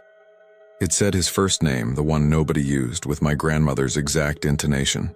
She'd been gone 7 years. I hadn't heard anyone say his name that way since we cleaned out her house and gave away her mugs. I don't remember stepping closer to the depression. I just found myself there, one shoe on the safe ground, one flirting with the edge. I had the shape of her voice in my chest, part grief, part relief. The soil sighed. The pale ovals of finger presses formed again, quick then gone, like someone drumming before they begin to talk for real. "Don't answer," Esteban said. His hat brim cut a shadow across his face that made his mouth the only visible thing. "If you answer, it learns what part of you listens." Mateo reached for my elbow. I felt the warmth of his hand through the sleeve like a tether. The scraping under the dirt deepened, a slow drag. A knuckle caught on roughness. I looked at Rosa and she shook her head once. I could see her mouth form no. We stood on the lip of the earth and made ourselves into a refusal. It should have ended there. But the sky flinched. A peal of thunder rolled in from someplace far off, the kind that starts low and then presses itself across the underside of the clouds like an iron. The mesquite above us trembled. The long depression shivered like a thing trying to get warm. The crack that had been a hairline opened into a fine mouth. From the mouth, something small surfaced. It took me too long to realize it wasn't bone. It was fabric. A corner of rotted cloth pushed up by the pressure below. The weave fraying into mud, and caught in that weave was something round and light. Rosa bent before anyone could stop her and plucked it free with a tenderness that made the hair on my arms rise. It was a button. Simple, wooden, carved with a little crosshatch pattern on the face, darkened by soil to the color of coffee. She held it in her palm, mud slicking the ridges. Her face changed without her consent. Went open and soft the way faces go when they remember a smell. My abuela had a coat with buttons like this, she said. Not this old, but she trailed off. The wind said something else that I recognized as a lullaby, backwards. Esteban stepped forward and opened his hand, and she set the button in his palm like a confession. He closed his fingers around it as if safety could be made that way. We're going to go, he said, and we're not going to look back. We have the photos, Mateo said, which I think was his way of agreeing. He took one more picture of the slab with Jerez and then shut off the camera with a small, decisive click as if that could close a door. We walked toward the gate carefully, stepping only where the ground still remembered itself. The voices thinned but didn't stop. They rode the edges of our movement. I kept my eyes down and counted my steps because looking up felt like the kind of mistake stories are made out of. At the gate, Esteban paused. He put the button on top of the iron bar, where the flaked paint would keep it from sliding. He touched 2 fingers to it, then to the rosary. "You're not mine," he said to the cemetery in the level voice you'd use with a stubborn mule. "And I'm not yours." He lifted the lock free and opened the gate just wide enough to slide through one at a time. As he did, the wind changed from the inside out as if the air had been held in a mouth and was released without a sound. I stepped over the threshold and felt a pressure ease behind my eyes. Rosa exhaled in a way that made me realize she'd been holding her breath in little pieces. Mateo brushed mud off his lens with his shirt just to have something to do with his hands. We didn't talk right away. We walked to the cars in silence, our shoes adding weight to the lane's crushed shell. When we reached the street, a man in a white undershirt was watering his little patch of front yard. He nodded in our direction the way people do when they've learned it's polite not to ask questions about where you've been. "Thanks," Mateo told Esteban, and meant for the whole afternoon. Do you come every time it rains?" Esteban looked toward the cemetery and then past it, toward a point in the air that was not any particular thing. "I come when it breathes too loud," he said. He tipped his hat and walked away without asking for rides or offering advice. He turned down the side street and disappeared between 2 houses, like a man who'd been there the whole time and would be there tomorrow and whom you could never introduce to your friends because he belonged to a place, not to people. We split up with the ordinary excuses of people who are not ready to say what they think. Rosa said she'd text later. Mateo said he'd scan the names and see if he could find the rest of Rez. I said I'd shower because the smell had gotten into my shirt. At home, the apartment felt wrong. The AC had kicked on, finally, and the air inside was cool and still and supposed to be safe. I took my shoes off by the door the way my mother taught me, and mud flaked from the soles in long strips like a shed skin. In the bathroom, I scrubbed my hands and watched brown water curl into the drain. The smell that rose off it, coins and old bread, made my stomach twist. I washed again. The smell didn't move. It felt like something I'd inhaled and carried on my breath, not something on my skin. When I closed my eyes under the shower, I heard the lullaby again, unwinding itself into sense. Not the words, I still don't have those, but the shape of them. It made me think of women singing in rooms with no windows, of songs meant to keep babies from hearing what was happening in the street outside. I kept my eyes open after that. Mateo called that night. He'd done his thing, matched a fragment of a name to a list in an old record and convinced himself the Rez belonged to a family that had lost 3 people in a week during the outbreak. They say the last one, a girl, he told me, was buried without the coin because they couldn't spare it. She kept trying to come back. That's the story. They tell it like she was stubborn, like it was a flaw in her. Did she have wooden buttons? I asked. I don't know, he said. Buttons rot. Not fast enough, I said, and he was quiet for a second. We both listened to the line, to the small noises of our apartments. the neighbor's TV in mine, the hum of Mateo's fish tank in his. "You hear anything?" he asked finally. The question slack with hope that I'd say no. "No," I said, because what would we do with yes? Rosa didn't text that night. She didn't text the next morning either.